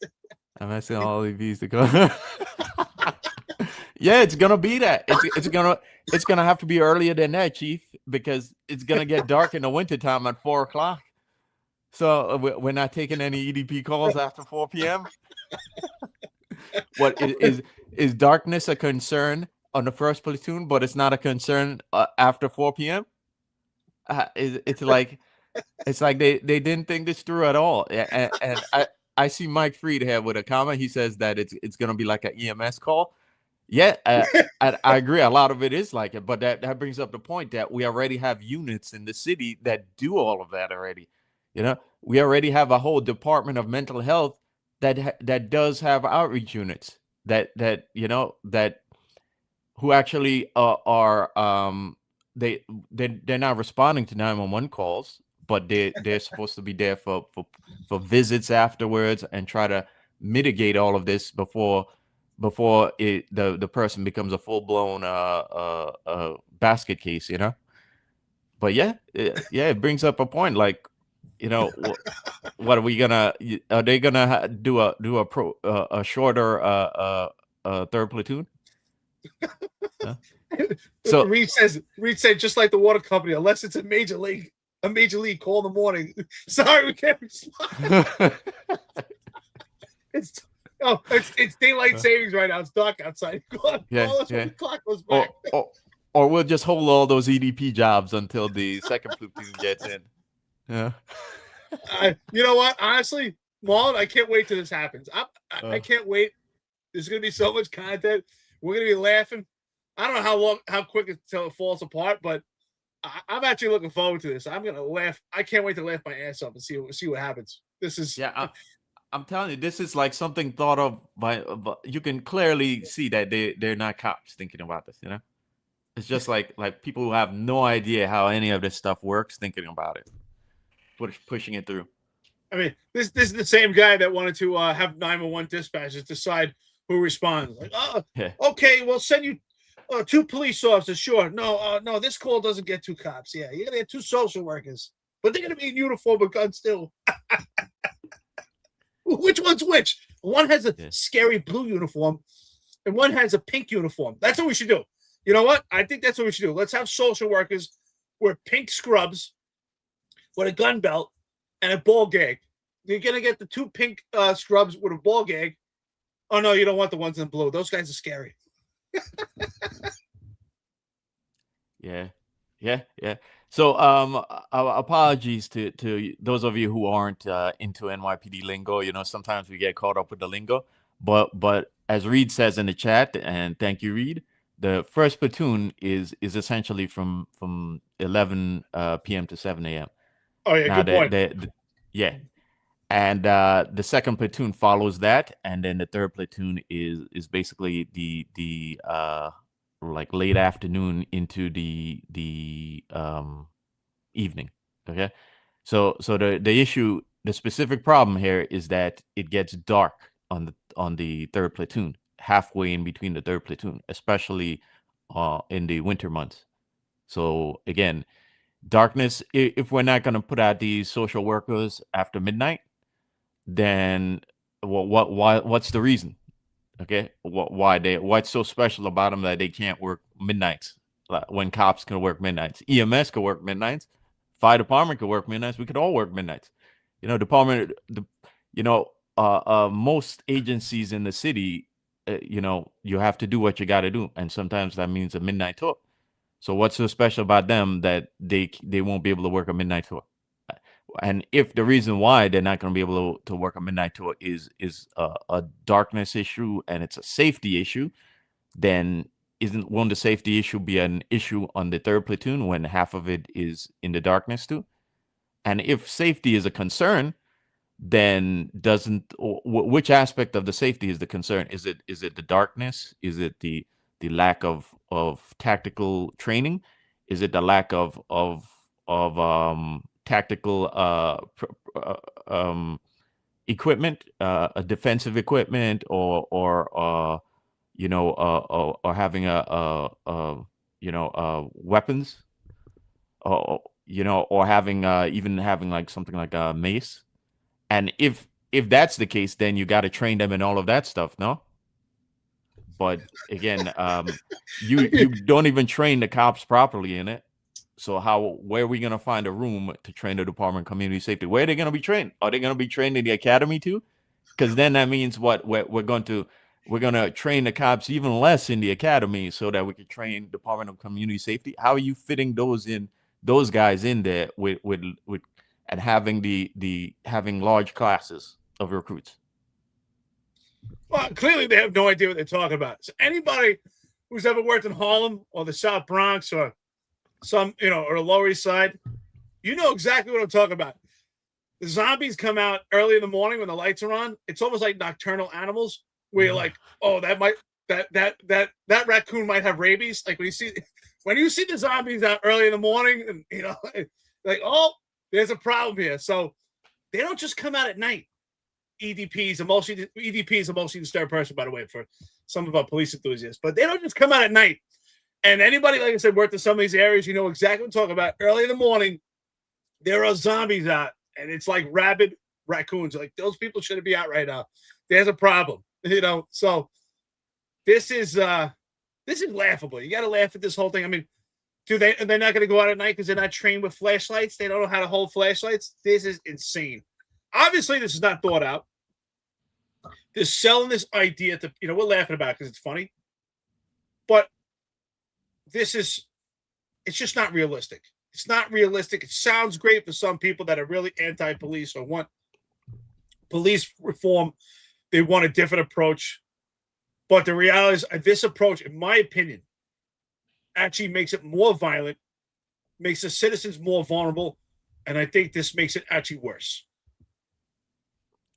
Yeah. I think one of the problems with modern policing, like we talked about a little bit of it earlier, is the fact that they keep trying to reinvent the wheel. You know, we want kinder, gentler police department. We want, give them a chance and they'll replace your firearm with like Sal said yesterday on his show, with a water gun, or with like a tactical pillow. You're trying to reinvent the wheel of what's been working for Tactical pillow. over 100 years. Okay. And yes, it has been working. Okay. The problems that have the problems that are faced by most police departments and the controversies that are faced by police departments, like the bad shootings, the overzealous numbers policing, the CompStat policing, those problems aren't the actual boots on the ground. Those problems have come from management, and they've been management created problems. Okay. If all you have to do is properly train and equip cops. Okay. If most police departments gave cops the amount of training that they need, okay, then you'd have far less incidents that go sideways, and if, as we said before, if police departments, especially the NYPD, hadn't been obsessed with numbers in the past, you wouldn't have had a lot of the issues that came up. And a lot of us on the streets, even me as a rookie, me and my fellow rookies work in Brooklyn North IRT, 3 weeks after the academy, we're fresh out of the academy, we really don't know anything, okay, besides what we learned in a book in the academy. Even us knew this numbers game was stupid and it's problematic, okay? So the boots on the ground knew that it was a problem, but the higher ups didn't care, okay? And so you get problems from that, and those problems aren't related to the actual profession of policing. Those problems come from management. They come from politicians. It's not the actual American policing has worked for over 100 years now, okay? But here we have again those same politicians trying to reinvent the wheel, and as we said before, it's not going to work. There's just too much there's just too much problems and unintended consequences here that haven't been thought of, and I'm sure there's a ton of others that we haven't even touched on yet. Okay, I don't even know, like, are these guys gonna have which union is gonna represent these guys, because these guys are gonna need a union too, no? And certainly they're gonna need some sort of they're gonna need a union president. yeah. I mean, are they gonna be exempt from having like holiday pay or like I want them to have body cameras. All this stuff. I want them to have body cameras. Oh yeah, that too, bro. That too. What, they're exempt from body cameras, but cops aren't? I mean, they're gonna get CCRBs too, no? Yeah, we need the social worker civilian complaint review board. Yeah. I'm laughing, right? I think this whole thing's hysterical, but I'm sick and tired of the public and the politicians trying to find ways to take perpetrators into custody without hurting them. That's why I'm laughing at your whole thing about tactical pillow, because it's hilarious. It's like, we have all these things. Let's come out with this contraption that goes out, spits out into a big gate, and captures the perpetrator and puts them in this nice rolled up taco where they're safe. I know. Let's hit them with these rubber bullets. Let's take the perpetrator into custody and lay them down on a mattress. I mean, we're always thinking about, how do we bring these people into custody and be so kind and gentle? How about we get people to stop committing crime? Can we do that? How about you don't commit the crime, and then the police officers are not put in a position that they have to take action? But no, the police officer has to find a way to make sure that you land nicely on a pillow because you went out and robbed 6 people. You just shot, rhetorically speaking, you just shot 7 people, but the police officer has to shoot the Spider-Man thing out of his holster that's going to capture you, lay you down on this tactical pillow. You're going to be rolled in a nice taco. Then we're going to hand you a sandwich and give you a cup of coffee because you had a rough day and you had to commit a crime. Then we have to take that person and get them water. What's next? We start massaging perps? Let's give them a massage. I mean, this is out of control. How about people stop committing crime? Yeah, if someone's emotionally disturbed and they need help, we help them. But if they haven't got help from the system, by the time they meet the police, it's too late. It's too late. Now we deal with someone who's a person of interest, who's a perpetrator. You might be emotionally disturbed, but if you're out there hacking people with a knife, it's far too late with the system.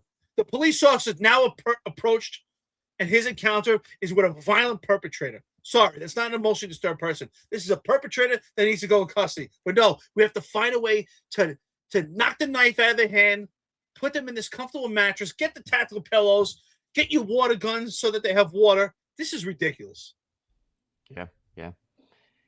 Yeah, guys. So just to close it out, like those of you who thinking we're not gonna have content, better think again. 2026 is in like a week and a half. 2030, you'll be like, damn, we're still talking about Mamdani. Yeah. So how's that social worker program working on?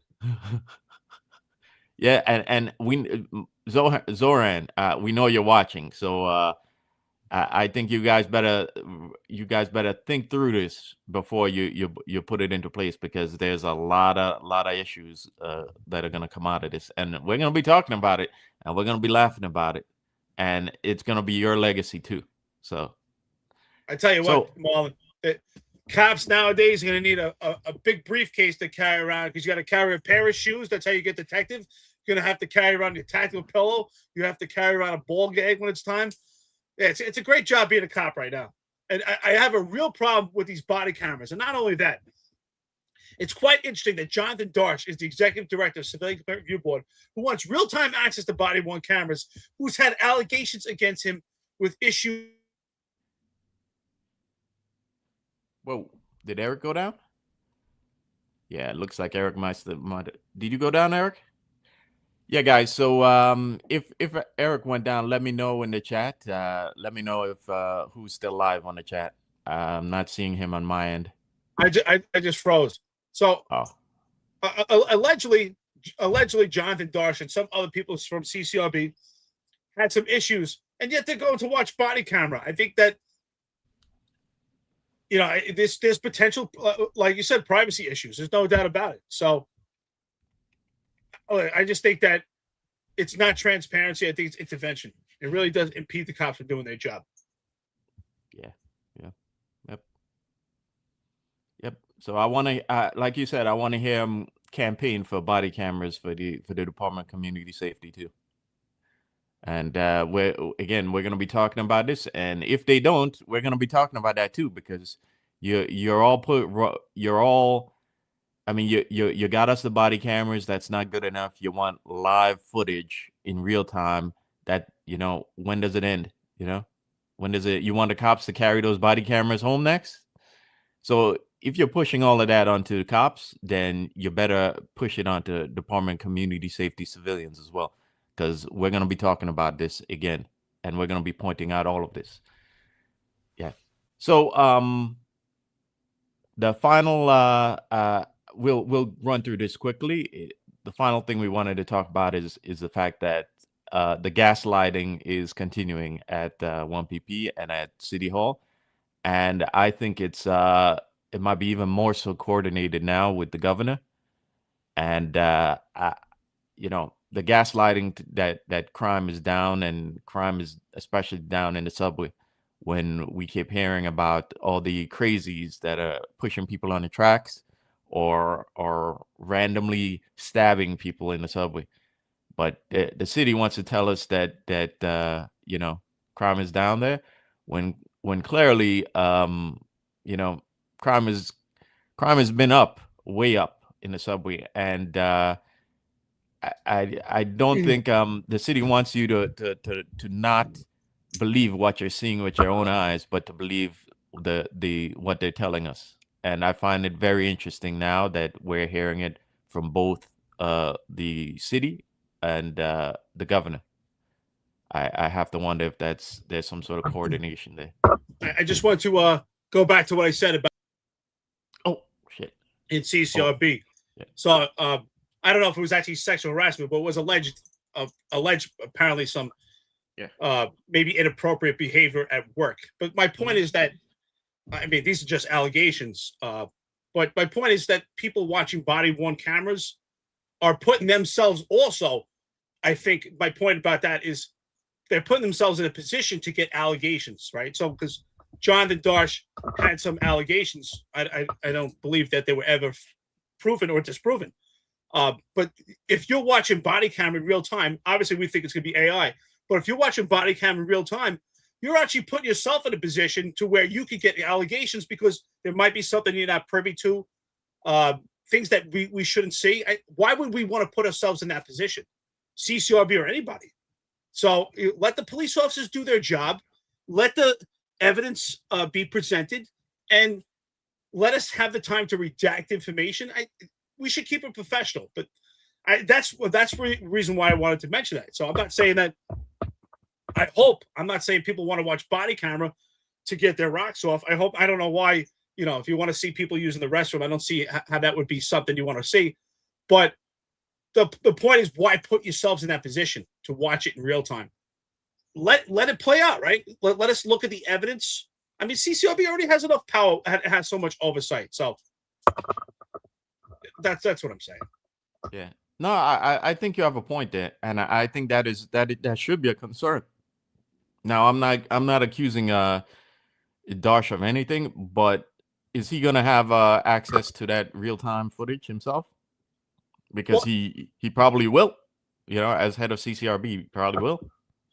I would think he'll have access, and the point is, if he does, then why do you want to put yourself in that position? I mean, will CCRB have to document every time they watch it? Just like right now, it pretty much leaves a digital imprint, right? If you watch body camera, it leaves a digital imprint that you watched it. Will it be the same for CCRB? Will CCRB have a digital imprint that you watched it? Because you're responsible for what you watched at that point. And if you don't know what you're watching, that's also a problem. Also, there might be something inappropriate that was viewed that you shouldn't see. And that's my point is in a workplace, there could be allegations. And I believe that Jonathan Darsh, I don't know if it was sexual harassment or whatever allegations. I believe he had allegations against him in a workplace. So watching body cameras could lead to more allegations. So I just say, why we want to put ourselves in that position? I just don't think it's smart. And obviously that just means AI is going to watch it. Mm-hmm. Yeah, well, I definitely think we're headed towards the AI. You can all see that all of this is part of the agenda for AI. And the city is in lockstep with that agenda, And as I pointed out many shows ago, the city has an automated task force. I haven't looked into them recently, so I don't know if they still exist, but they existed a couple years ago. And people like Tanya Meisenholder was on that automated task force. And the automated task force is they're designed. Their whole goal is basically to integrate the city's numerous databases and systems with AI and automation. So the city is working in lockstep with that entire agenda, and to a larger extent, the entire of America, and we see what's going on with Trump and the federal government is in lockstep with that agenda for AI. So we all know that's headed there, but behind the AI, somebody's got to code it. Somebody's got to manage the code. Somebody's got to manage the software. So there's going to be techs behind that. And if they're the ones in charge of managing the code, the servers and everything, then that means they have access to it too. And there's no way that a guy running the department, that specific agency, the head guys, there's no way they're not going to have access to those databases too. And that live footage, because we see in the NYPD, they have access, the bosses at the top have access to all of those databases. And that's something that's particularly a problem here. And at some point we'll get deep into the woods about it. But, as John and Eric have pointed out, with them running their names illegally in the systems, okay? And having access to those systems and not being held accountable for illegally running their names in the systems, this is a problem when higher ups who have no integrity have access to databases, and in this case, they're going to have access to live real-time footage. Well, that's my point. I think, I just want to say that, I have nothing personal against Jonathan Darsh. Obviously he was overseeing all the civilian complaints I had. And I do not know of any documented allegations of sexual harassment. I don't think there's any. I don't think there is any actually documented or evidence of that. So what I'm saying is, but I do believe he had allegations, inappropriate behavior at this job or before. But that's administrative, right? Nothing criminal. But my point is that, as in charge of CCRB, why do you want to put yourself and you in that position?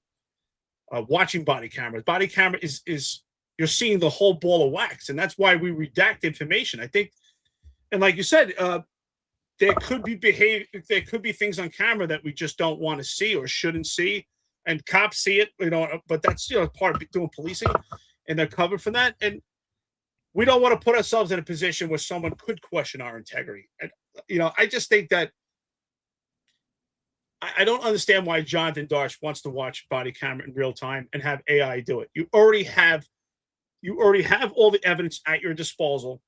What difference does it make seeing it in real time? Because if you're watching in real time, you can't take action anyway. How does that change the nature of an investigation? Like I said, this isn't about personal attacks. I'm not trying to attack Jonathan Darsh, but he's in a position where he testified why body cameras would be necessary. And I think his argument fell short.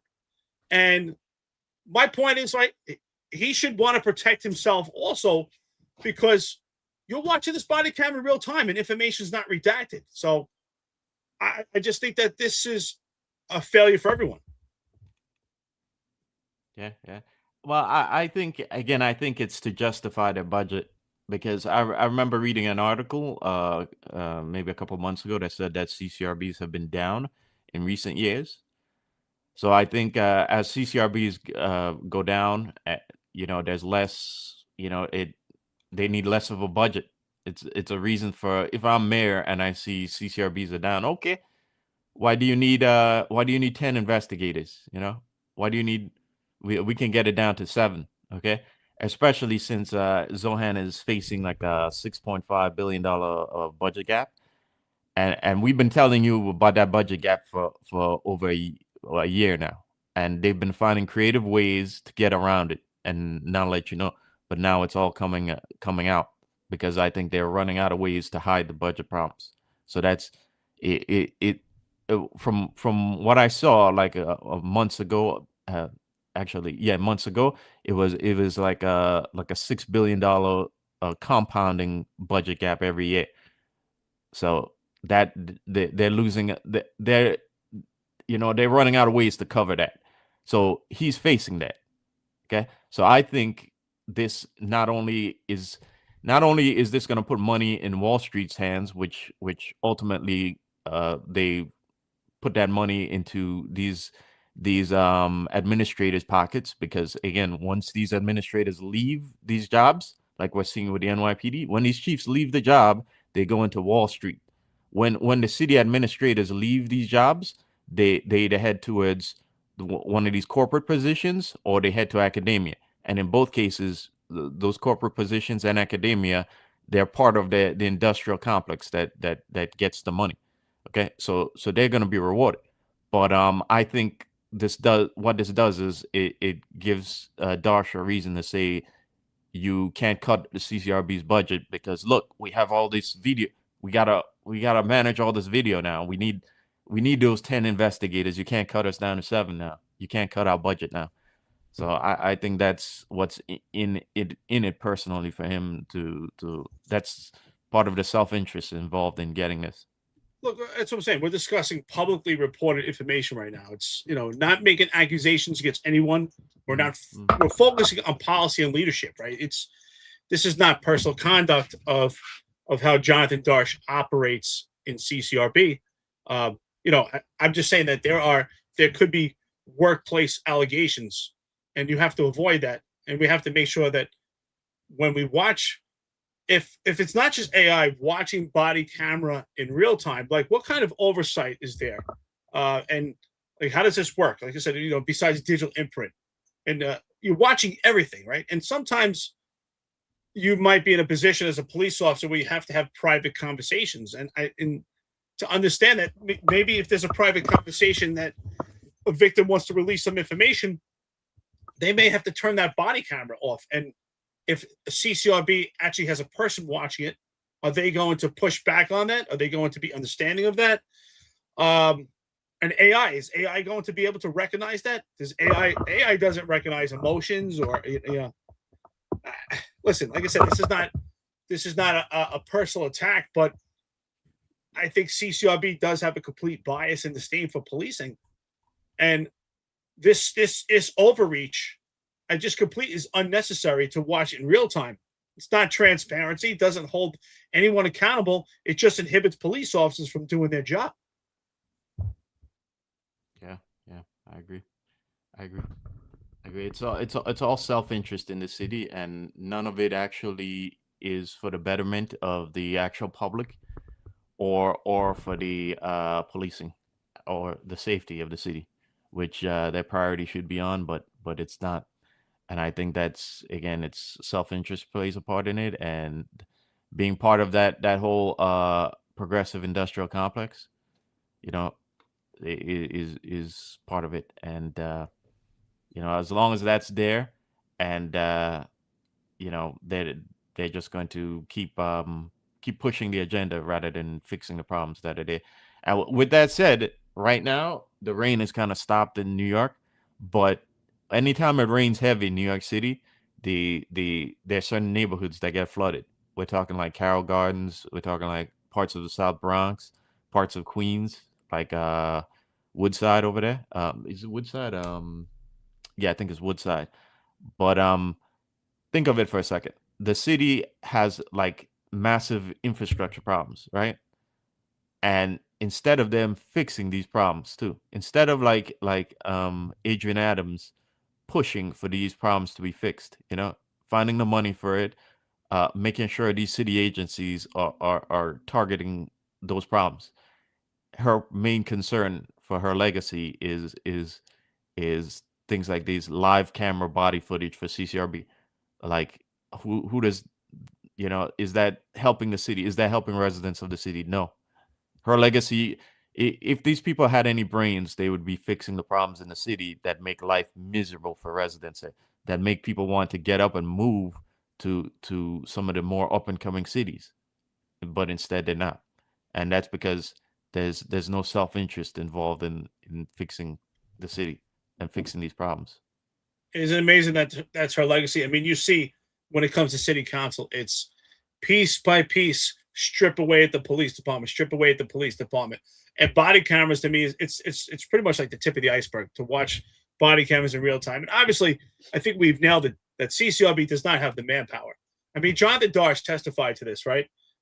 Of the needs for it, but it's impossible. That's one thing he knows. It's impossible for CCRB personnel to watch all this body camera footage. And can AI actually be neutral and not subjective? I don't see how AI cannot be subjective, because it doesn't identify emotion, or it doesn't identify, senses or facial expressions. I don't know. Could AI eventually identify facial expressions? But do facial expressions always tell an exact story, right? Because you might, let's say, for instance, we have a woman that is terrified of her husband, or terrified of some man. She might be going, a police officer might say, "Hey, are you okay?" And she could go, right? She's saying yes, but we could also see by that demeanor, the way she's doing it, there's fear there. So, and that's the other thing I say, do CCRB personnel, investigators, if they're watching this, do they know what they're looking at? And that's why we often say police officers see things that others don't see. Do they know what they're looking at? And I don't think so. Yeah, I agree. Yeah. So, guys, we're 2 hours and 10 minutes in, and we thank you guys for joining us. I don't think we're gonna get towards the issue with subway crime, but we're gonna talk about this again in the coming weeks, because I think My now I don't have anything else about this, but I find the coordination here interesting about the subway crime. And what I think is happening is I think the orders come from Zohan to kind of readjust that perception management because he's coming into office now. That's what I'm thinking.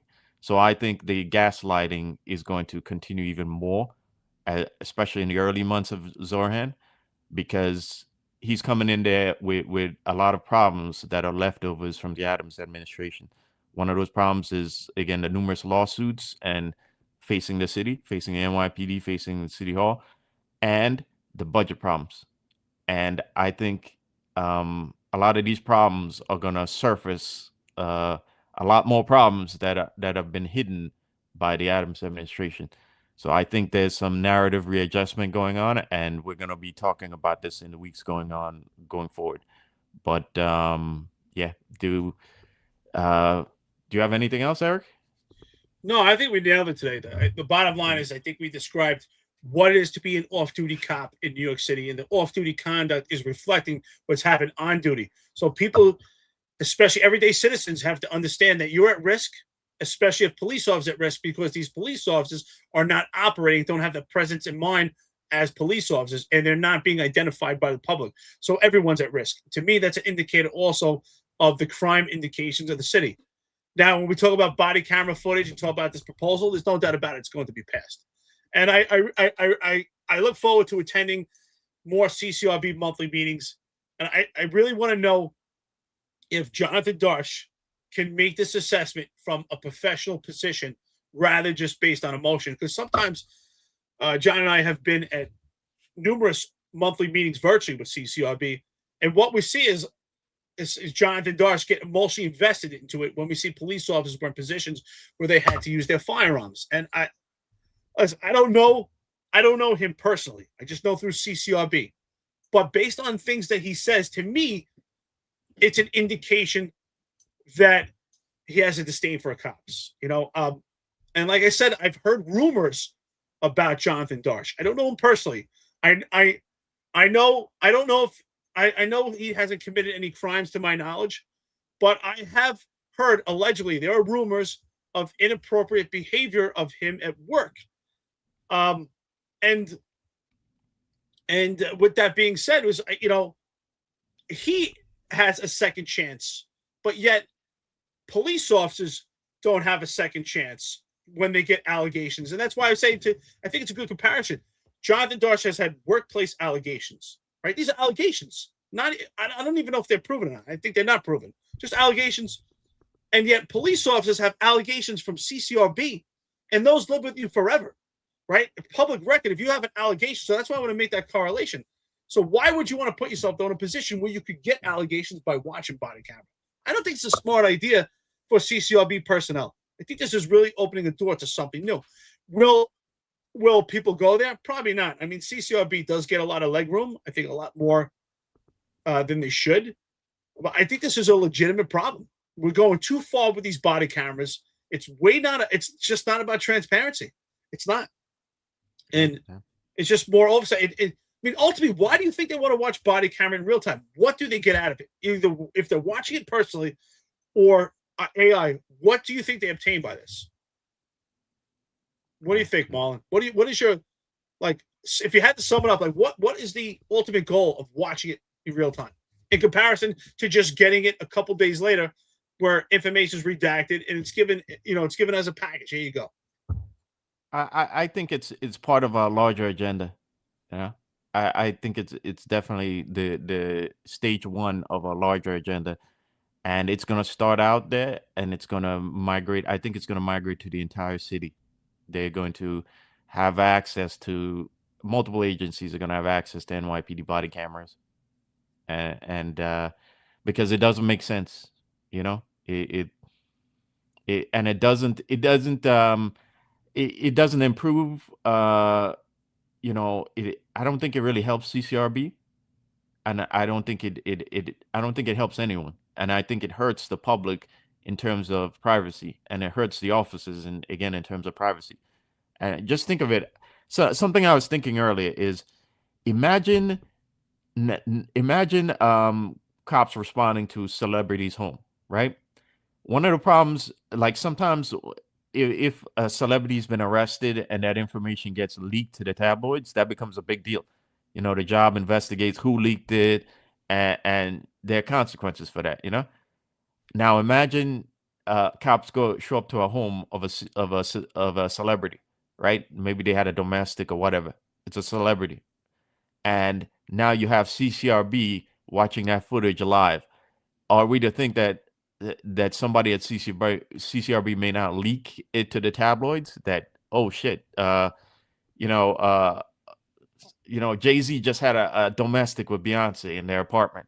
Okay, and so that's a major problem, and I wonder how they're gonna account for all of these issues, because I can definitely see civilians in CCRB leaking a lot of what they're seeing in real time to tabloids and to newspapers, and that hurts the privacy of the public. And again, we talked about the aspects where they're going to be able to view. They could view a female officer changing in the locker room. So it's a lot of problems from us. That's my point. Thank you very much. That's my point. Why would Jonathan Darsh, in charge of CCRB, want that? My point is, why you don't want to put yourself in a position where you could get allegations, right? Yeah. And the reason why I mentioned it, I've heard rumors that he's had allegations. I don't know if it's true, but I've heard rumors. So why? That's my point, right? Many of us have had allegations. I have numerous CCRBs that allegations, but why put yourself and your organization in that position when you're watching in real time? What if there's an allegation? Hey, so and so released some information, and what if it's not true? Because some CCRB investigator watched it. So that's what I'm saying. What's the difference if in 3 days from the incident, information's redacted and they send you the information? What's the difference? I mean, and what Jonathan Darsh testified about the timeline, and it was pretty quick. The turnaround, I think he said it was about 8 days that they received body camera. That's pretty good. I think 8 days is, I think that's the number he said, but I think that's pretty good, 8 days. So nobody wants allegations, right? Sometimes an allegation could be as strong as substantiation. That's why it's important to protect your people, right? That's why if you're in leadership and you have an office, and if there's a female police officer coming into your office, it's always best idea to keep that door open, right? To have conversations just to alleviate the potential of an allegation, to protect yourself. It's the same thing watching body camera. They should want to protect themselves. I think it could be a real issue. Yeah. There's a lot. Yeah, like you said, why would you want to put your agency, make your agency vulnerable to a lot of these issues, especially if you're the head of it? You think he's gonna run out the door in like 6 months before any of this stuff really like gets really gets into play?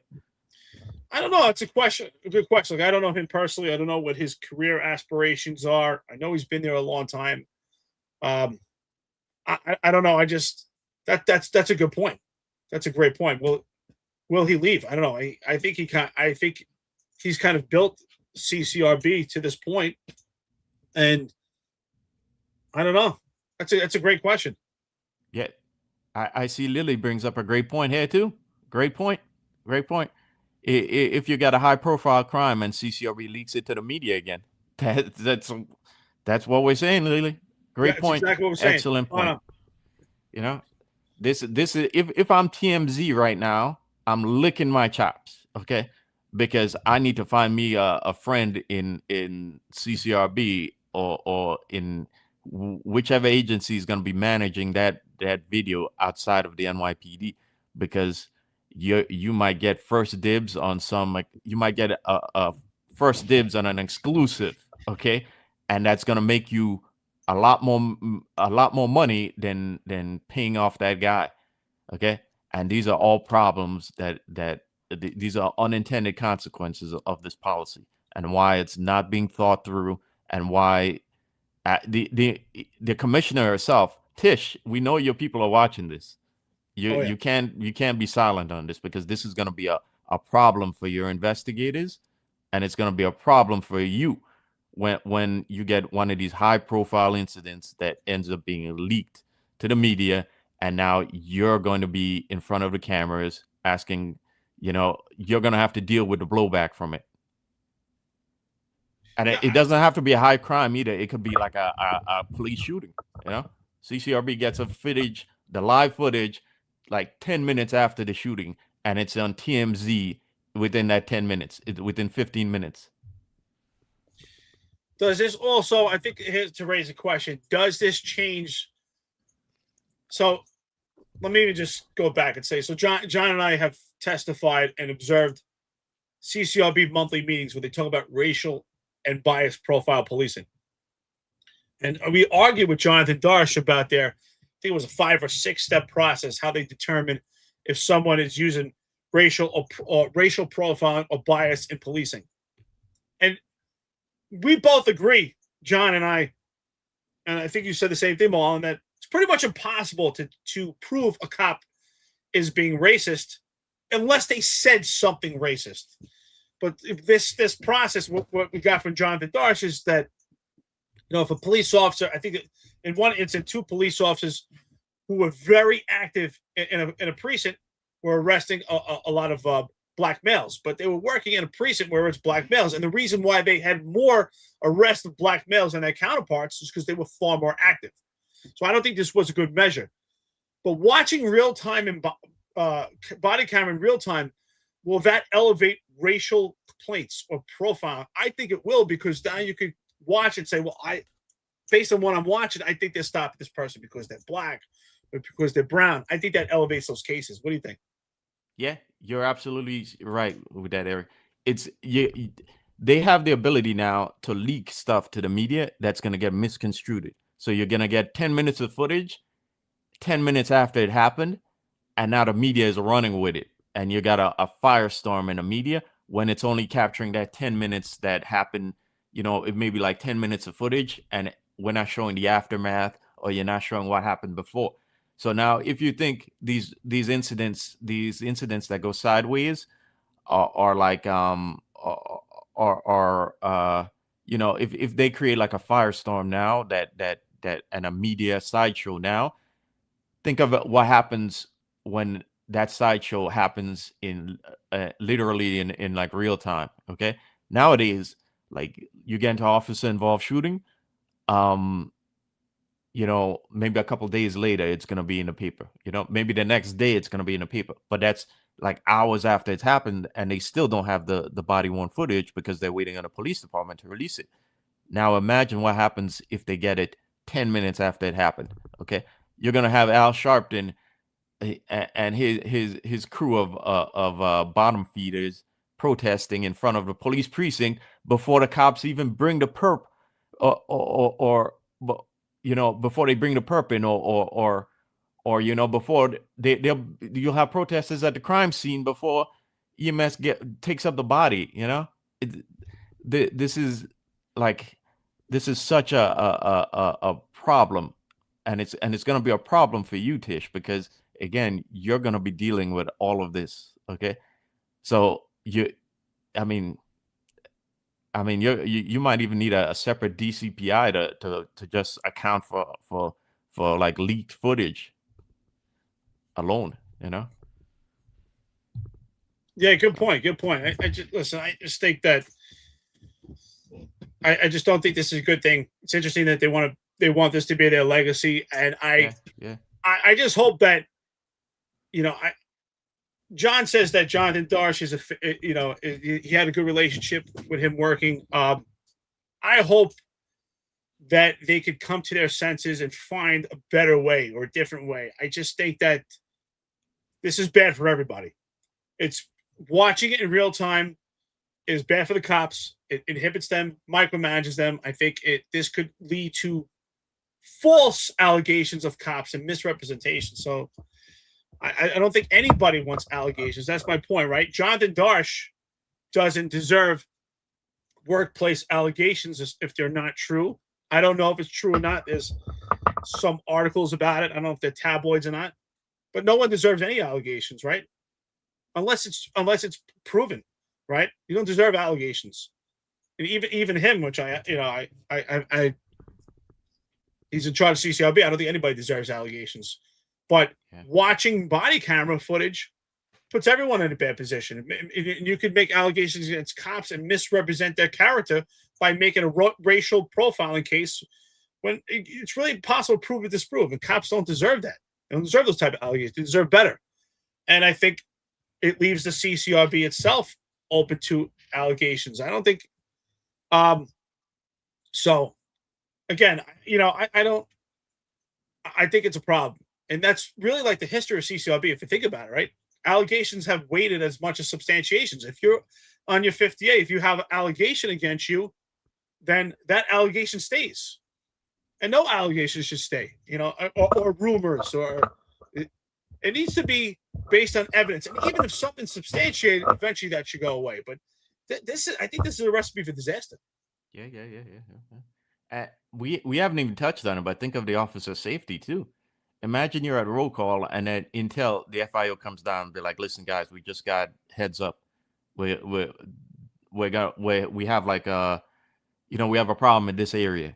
So you guys got to watch out if you're going to this area. Or we're looking for this guy. The squad comes down. Oh, we're looking for this guy. If you see him out there, will CCRB have live access to roll call? How's that going to work? And at what point? At what point do we cut off CCRB's access to that live footage? Because at any minute, the FIO, you could be walking out the door and the FIO assistant walks downstairs, like, hey, bro, we're looking for this guy. If you see him out there, or the squad will come down and be like, hey guys, we're looking for. When is CCRB going to know? Well, how are they going to program into the system? An informal, unscheduled intel briefing from the FIO or information from the squad. And if they have access to it, can they not leak that? If they leak that access to the media, then or whoever else, whichever other NGO or community group, that becomes a problem for the officer's safety. So it's again, this hasn't been thought out, and we could literally be on here for hours talking about all the problems that come out of it, and this is why this should not be allowed to go forward. No, absolutely not. And the other problem, listen, we talked about off-duty cops getting robbed, problem with body cameras being watched in real time. I think a problem for the police. Problem for the CCRB, I think it's a problem for both agencies. It's a problem for the people on the street. And the other problem is social workers, not working nights. Are they going to have body cameras? And if they're going to have body cameras, will the CCRB watch it in real time? I think if CCRB is going to watch police officers in real time, they should be watching social workers in real time also, right? Because it's their purview is about not just force and not just abuse of authority, but discourtesy and offensive language. So do we have to also ensure that the social workers will use that same professionalism as well? And then again, I think that's also very subjective, discourtesy and offensive language, which I've always had a problem with CCRB, because if you're cursing in a situation, sometimes it's applicable and necessary. CCRB asked me one time why I was cursing while I was making arrest. Well, because I had to put emphasis on it. Sometimes it's necessary, right?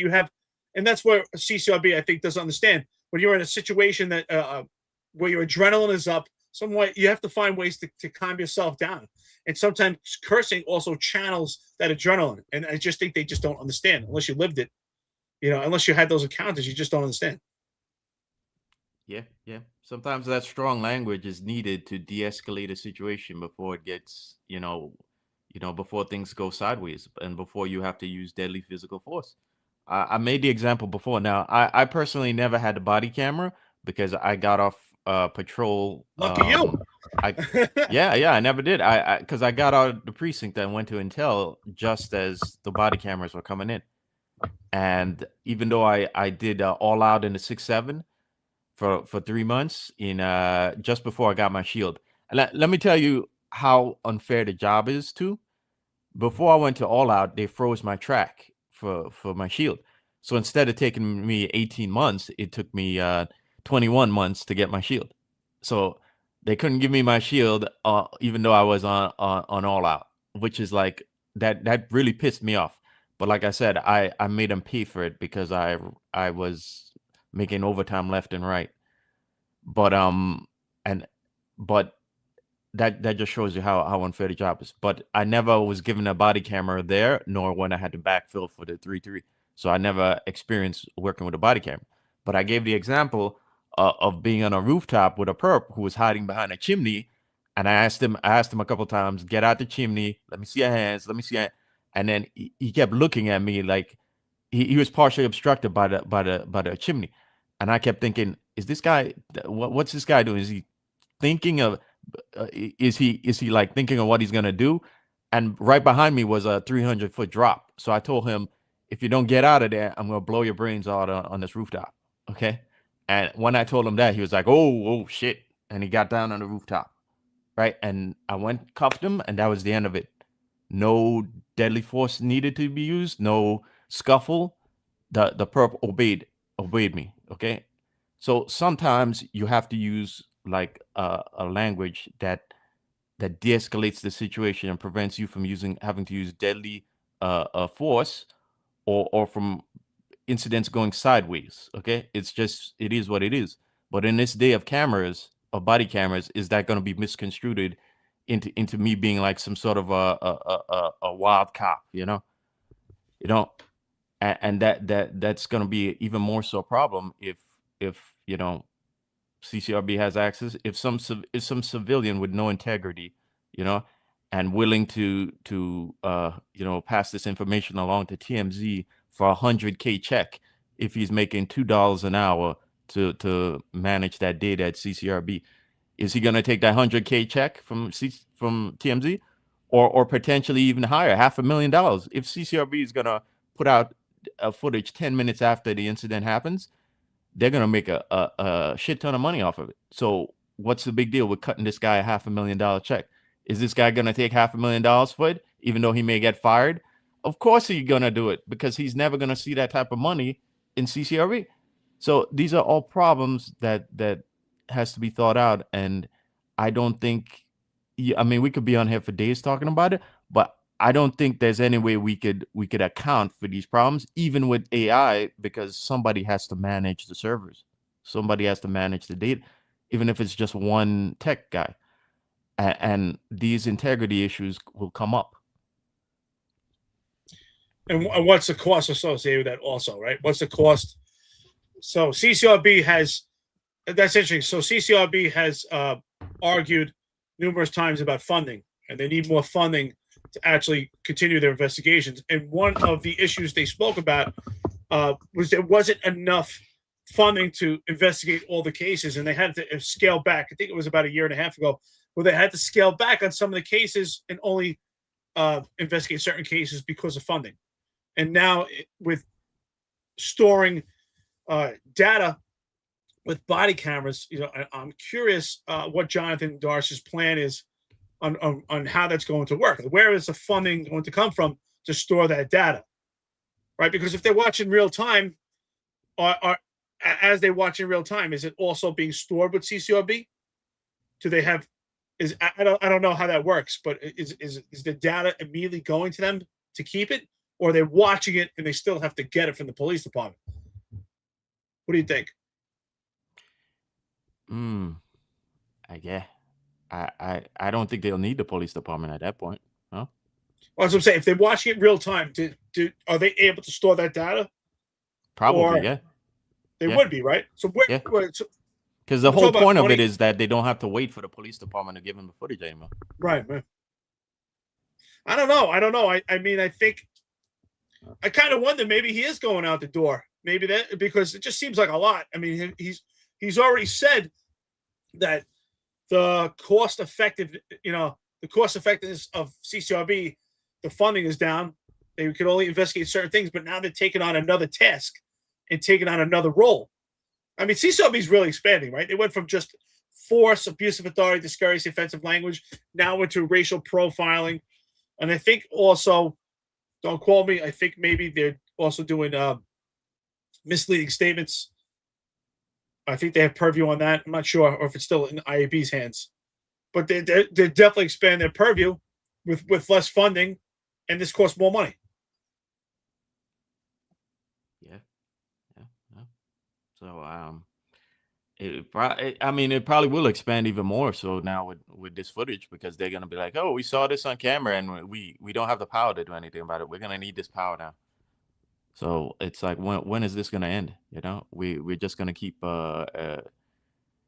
keep growing that CCRB into like a again, another competing police department in a sense, or another competing oversight body when the police has a large internal affairs bureau itself. Well, that's the part I don't understand, because CCRB already had the authority to make self-initiated complaints. Mhm. So if you watch a body camera footage, 8 days, I think it was about 8 days, he said he gets it. If you watch it 8 days later and he has his personnel watch it, you can still self-initiate a complaint. You have 18 months for that. What that's the part. That's what I'm trying to figure out. What is the gain out of this? Other than, is it just having power over the NYPD? I don't know. Yeah. Well, I think it's step one in the agenda, and the agenda is gonna be, we're gonna be living in like a technocratic surveillance state where there's a camera on every block. They want to put up cameras on parking signs. You know, there's a town in New Jersey that already has parking meters with cameras on it, so you don't need the traffic agent. That when if your car is still parked in a parking spot and your time runs out, the camera snaps a picture of your plate, and you're getting the ticket in the mail. So they don't need a traffic agent to come around. And the city's already contemplating putting cameras on the alternate side street parking signs. So, and I think their cameras are already coming to the street sweepers as well. So the cameras capture you, you get a ticket in the mail. So we're heading down a dark path of like a surveillance state where there's a camera everywhere. There are cameras on the cops. There's cameras on city agencies, the buses, the sanitation trucks, the drones are going to be flying in the air. So it's again, this isn't for the benefit of the actual public. This is for the benefit of the people, the progressive industrial complex, the technocrats, the people on Wall Street that are going to make a fortune off of this, and their associates in the city agencies who are going to retire from those city agencies and then get nice cushy gigs, doing $500,000 in those corporate firms after they leave those jobs. Yeah, spot on, man. I think we nailed it today. There's a lot of topics here, a lot of conversation. Content's not running out. Off-duty cops getting robbed. Social workers are not going to be working midnights. CCRB will get this bill passed. They'll be watching body camera in real time. I think it's not good for anybody. And then, what's the other issue we're talking about here? But remind me, what else? I think that's it. Yeah. I was gonna say the subway crime, but I don't think we're gonna get to that. Again, both Tish and Hochul are now talking about subway crime being down, and I think that's gaslighting again. Well, I think it's gaslighting also when we're telling the public that we're not having a recruitment problem. We're getting plenty of cops, which is not true. The cops have burned the candle at both ends. And, saying that crime is down, historic lows, while we have cops getting robbed off duty. I mean, how do we have cops getting robbed off duty constantly, but crime is at historic lows? It doesn't even make sense to me. It's like an oxymoron. So, well, with that being said, I just want to say thank you, everybody. It's 2.5 hours into it. It's Friday. It's your roundtable. Thank you, everyone. And like I said, listen, I'm the most complained cop, right? And I was targeted by the CCRB, but I don't have anything personal against them. I want a better apparatus, right? I think that, when you're in a position of power as a police officer, yes, there has to be oversight and you have to be able to explain why you take actions, but it has to be fair.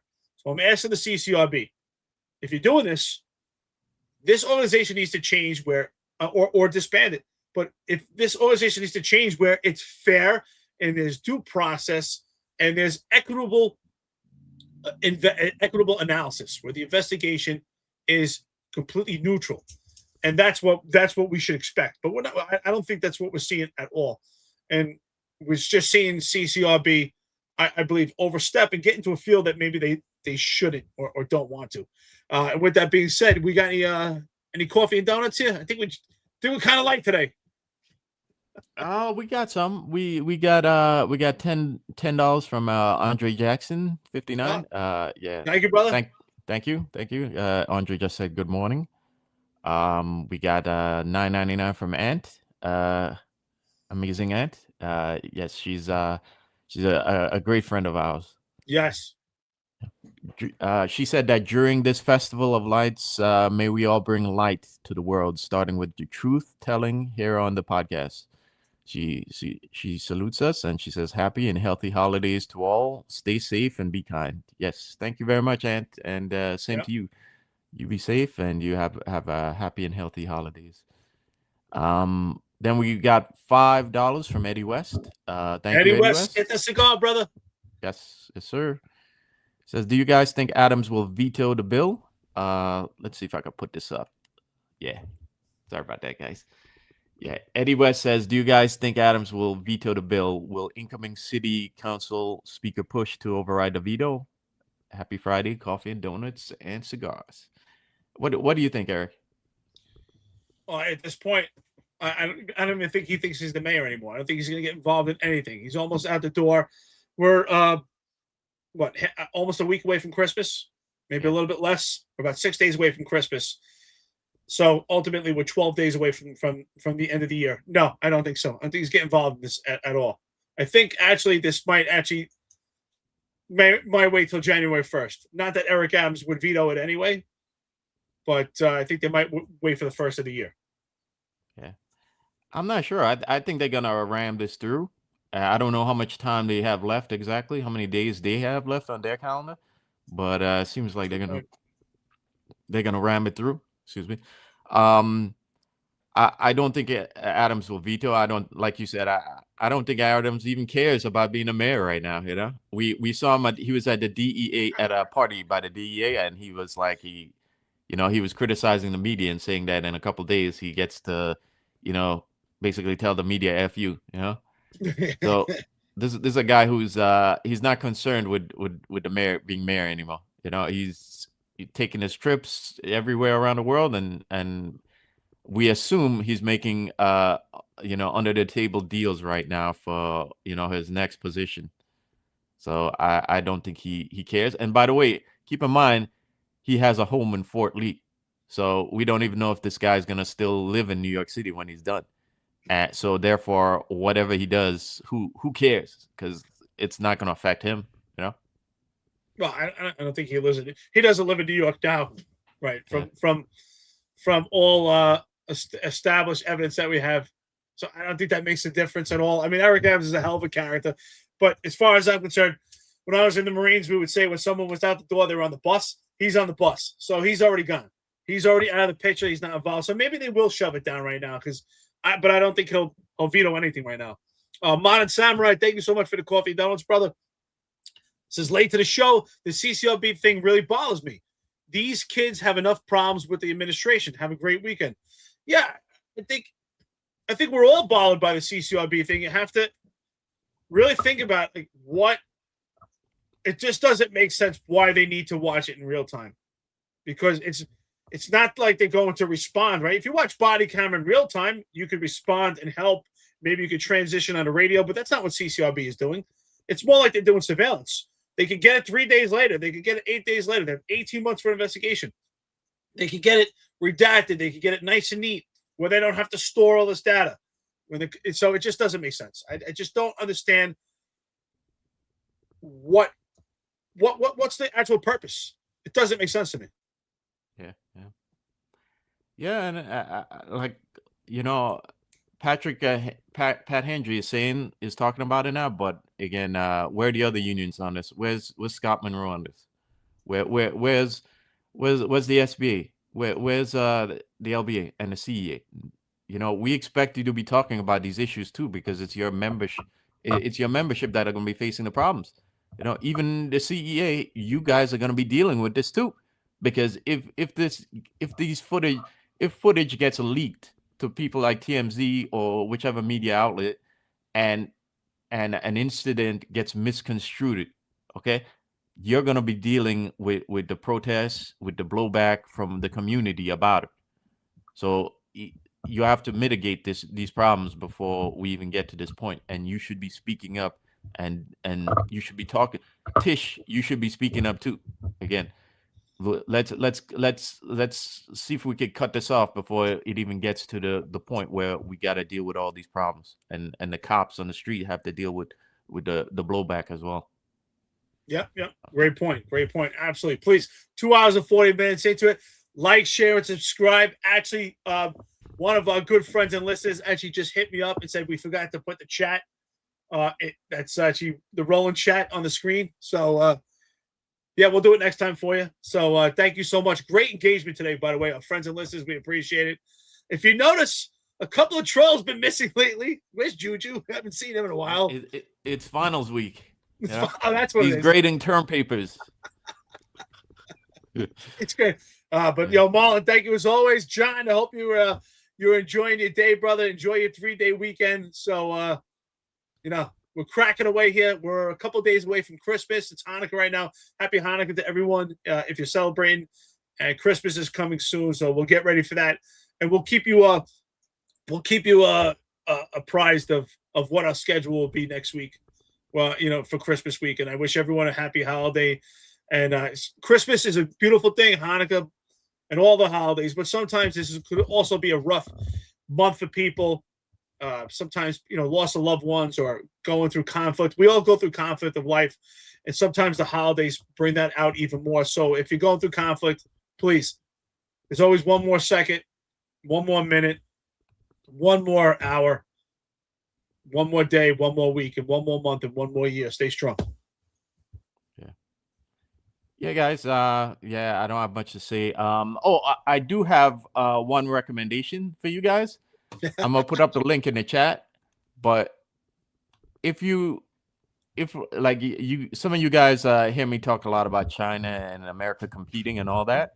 Well, this piece I put up in the chat, and what you're seeing here in the video is a great piece that you need to read. It's a fantastic piece which tells you a lot about where this country is, and it's a lot about what Trump is trying to do right now. But oops, sorry about that. Okay, sorry about that. But I think it's a great piece that you guys should read, especially if you have anything invested in the markets. I think it's a great read too, because it's telling you where a lot of this stuff is headed, and you can see a lot of what Trump is trying to do.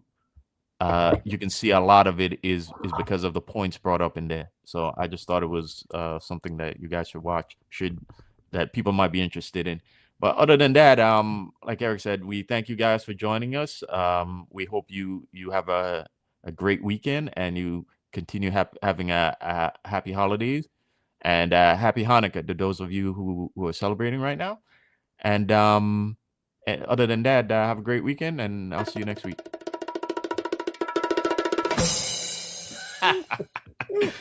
We need Sal on here to say Consafrito, Oh, yeah, that's what we need. I got to put that with Consafritos and like a big gun. Yeah. You heard it, everybody. Thank you so much for Finest Unfiltered, your Friday roundtable. Thank you, everyone, for the Finest Unfiltered, for the great content we put out this week. Thank you, Mike Marino, for coming on Wednesday with the Executive Perspective. We'll be back Monday, as always, back in action. Thank you, everybody. John, I know you're watching. Have a good day, brother. Talk to you guys. Take care. There's a handful of retired officers that don't live in the state that have a lot to say about the dream team, as I like to call it. All of a sudden, they retire and have a master plan on how to fight crime, but nothing to contribute when they were here. They want to come back and be part of the dream team. What can I say?